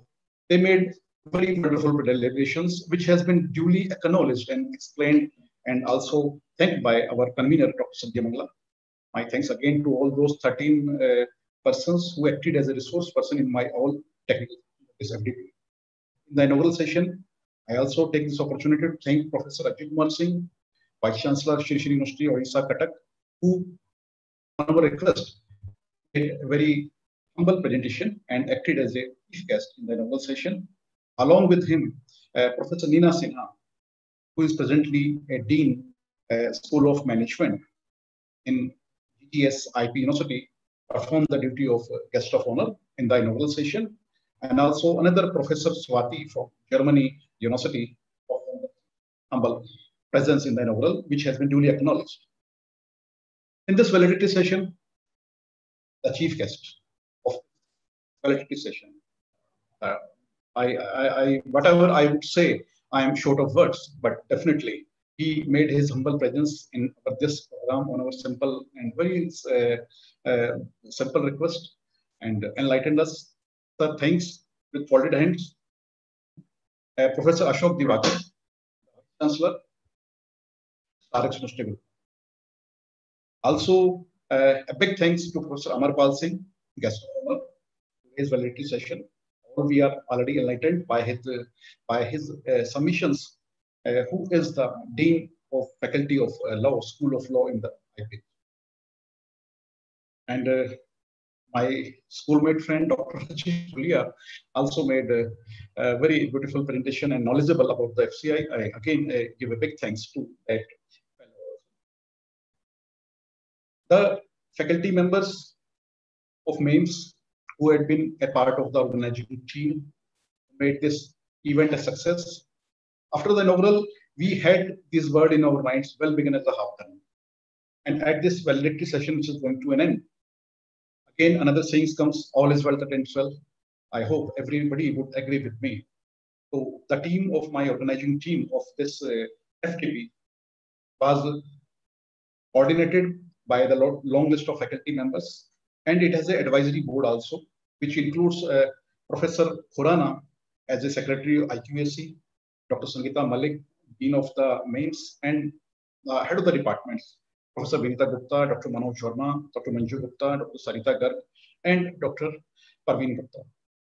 They perform duty well as an advisory to this FD. And the real organizing team, which includes Diksha Goyal, Kajal Mittal, Dr. Bharti, Arushi Agarwal, Dr. Shweta Gagnecha, Bharat Banga, Smita Datta as co-convener, and Dr. Sanjay Mangla as convener of the secretary. Apart from that, also, our lot of faculties we included as a co-chair and the host in the various 13 technicals. In the way, more than 35 faculty members, they were associated in some of the. Of course, everybody was participant. So a big thanks to all. Everybody others who are associated, they are a sort of thankful from my side. And last but not least, rather the most important, more than 500 participants, including the faculty of MAIMS, made our institutions, and also from Maharaja Agastyan University, who Pan India, they participated in this FTP, more than 500. Pan India. I think this FTP is a success, rather a grand success. We actually initiated we just wanted to have only this FTP as a FDP for the faculty of MAIMS. Since the university also insists we should have at least a 5 days FTP, 1 week FTP during a academic session. We initiated with that, but later on we wanted to spread over it since this present era gave us an opportunity to go for online, and we thought also that why should not the benefit should go spread over throughout the country, and we got the very good response. We are thankful to all the participants and faculty. We have also received feedback from 3 of the participants also, thanks to who were selected to speak about. Anyway, there may be some suggestions. Though again, I tell you very personally, all the 13 speakers who were selected as a resource person in this session, I tell you very clearly and honestly, we selected very carefully. We discussed with them so that there is no topic overlapping by the one speaker and another speaker. We even discussed with them what content you would deliver. Even we shared with them their PPT. That's the point was that so that the best of the things can be done. And again, you would appreciate most of the faculties and resource persons are there who are around 40 years of age. And they made wonderful. Even out of the 13, I must share with you, 4 or 5 faculty members were the persons who delivered first time in this FT. This is another achievement on our part. At every level, we are giving an opportunity to everybody. This session of this FTP is going to come in. There would be a number of suggestions from your side, maybe some complaint also. Some shortcomings might be possible.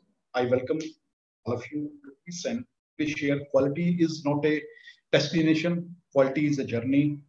Quality is a never-ending process. It's a journey always, and we are ready to perform in a very significant way, in a very better way, and the best possible way. And after this, again, I invite you to be part of our international conference, which we have scheduled on July 25th, and our founder chair has released the brochure also. We will be sending you through email. Be a part of that. I hope I have acknowledged the contribution of everybody. If somebody has left out, please excuse me. Thank you, everyone who has been associated in some or the other manner. Yes, the account department also, the individuals who belongs to our account department of our MAIMS, Shri Jairamani Tripathi ji, and also Anil Kumar ji is there. They also had to work a lot in the collection of the subscription of this fees of PP, and then again, every time we will be calling them for the reconciliation, sending the statement. Thanks to them also, specifically and in general to everybody who has been associated. At the end, I take this opportunity to thank you. So quality is a never-ending process. Just after this, we would be sending to all of you the certificate of participation by today itself. We have already arranged the certificates of participation, and we would be sending e-certificate before ending of this today itself to everybody, to all the 500 participants.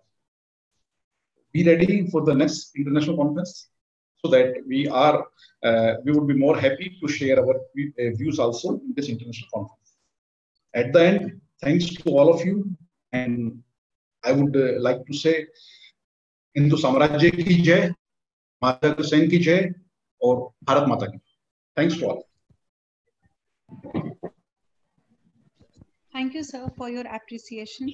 It is definitely your continuous guidance and support that has helped us to successfully organize the FDP. Towards the end, I once again, on behalf of the Institute, would like to extend our gratitude towards the honorable delegates of the day, Professor Ashok Divakar, Professor Amar Pal Singh, Dr. Rajesh Gulia, Dr. Nand Kishore Garg, Professor S.K. Garg, Professor Munish Kumar, Professor S.S. Deswal, Professor Ravi Kumar Gupta, and Professor Vijay Kumar Khurana for sparing time out of their busy schedule. I must mention a deep sense of appreciation to all the resource persons and participants of the FDP for making it an enriching experience. I request all the dignitaries and participants to stand at their place in honor of national anthem of our country.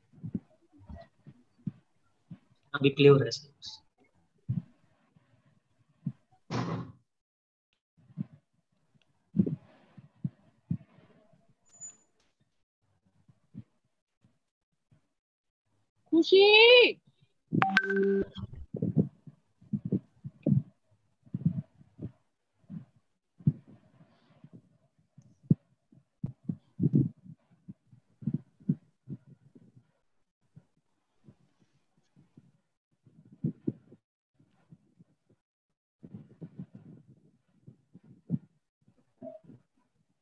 खुशी कर ले बेटा, आजा अब काम अधिनायक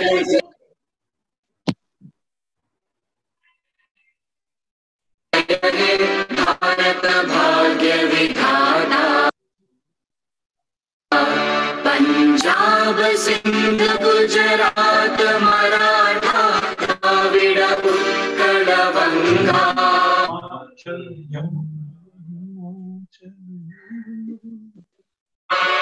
विंध्य हिमाचल यमुना गंगा उच्चल जलधि तरंगा तव शुभ नामे जागे तव शुभ आशीष मांगे गाहे तव जय गाथा जन गण मंगलदायक जय हे भारत भाग्य विधाता जय हे जय हे जय हे जय जय जय जय हे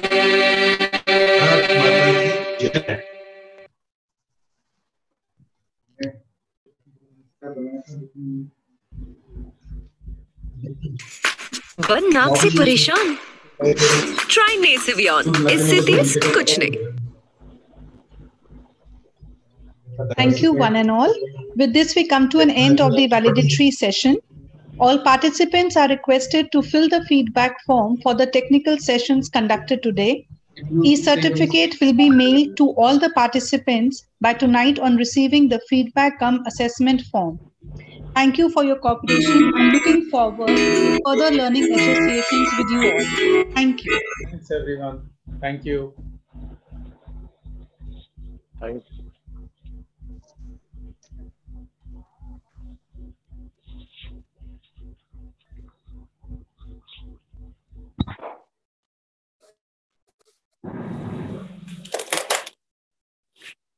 Thank you. East Punjabi Bagh, West Punjabi Bagh,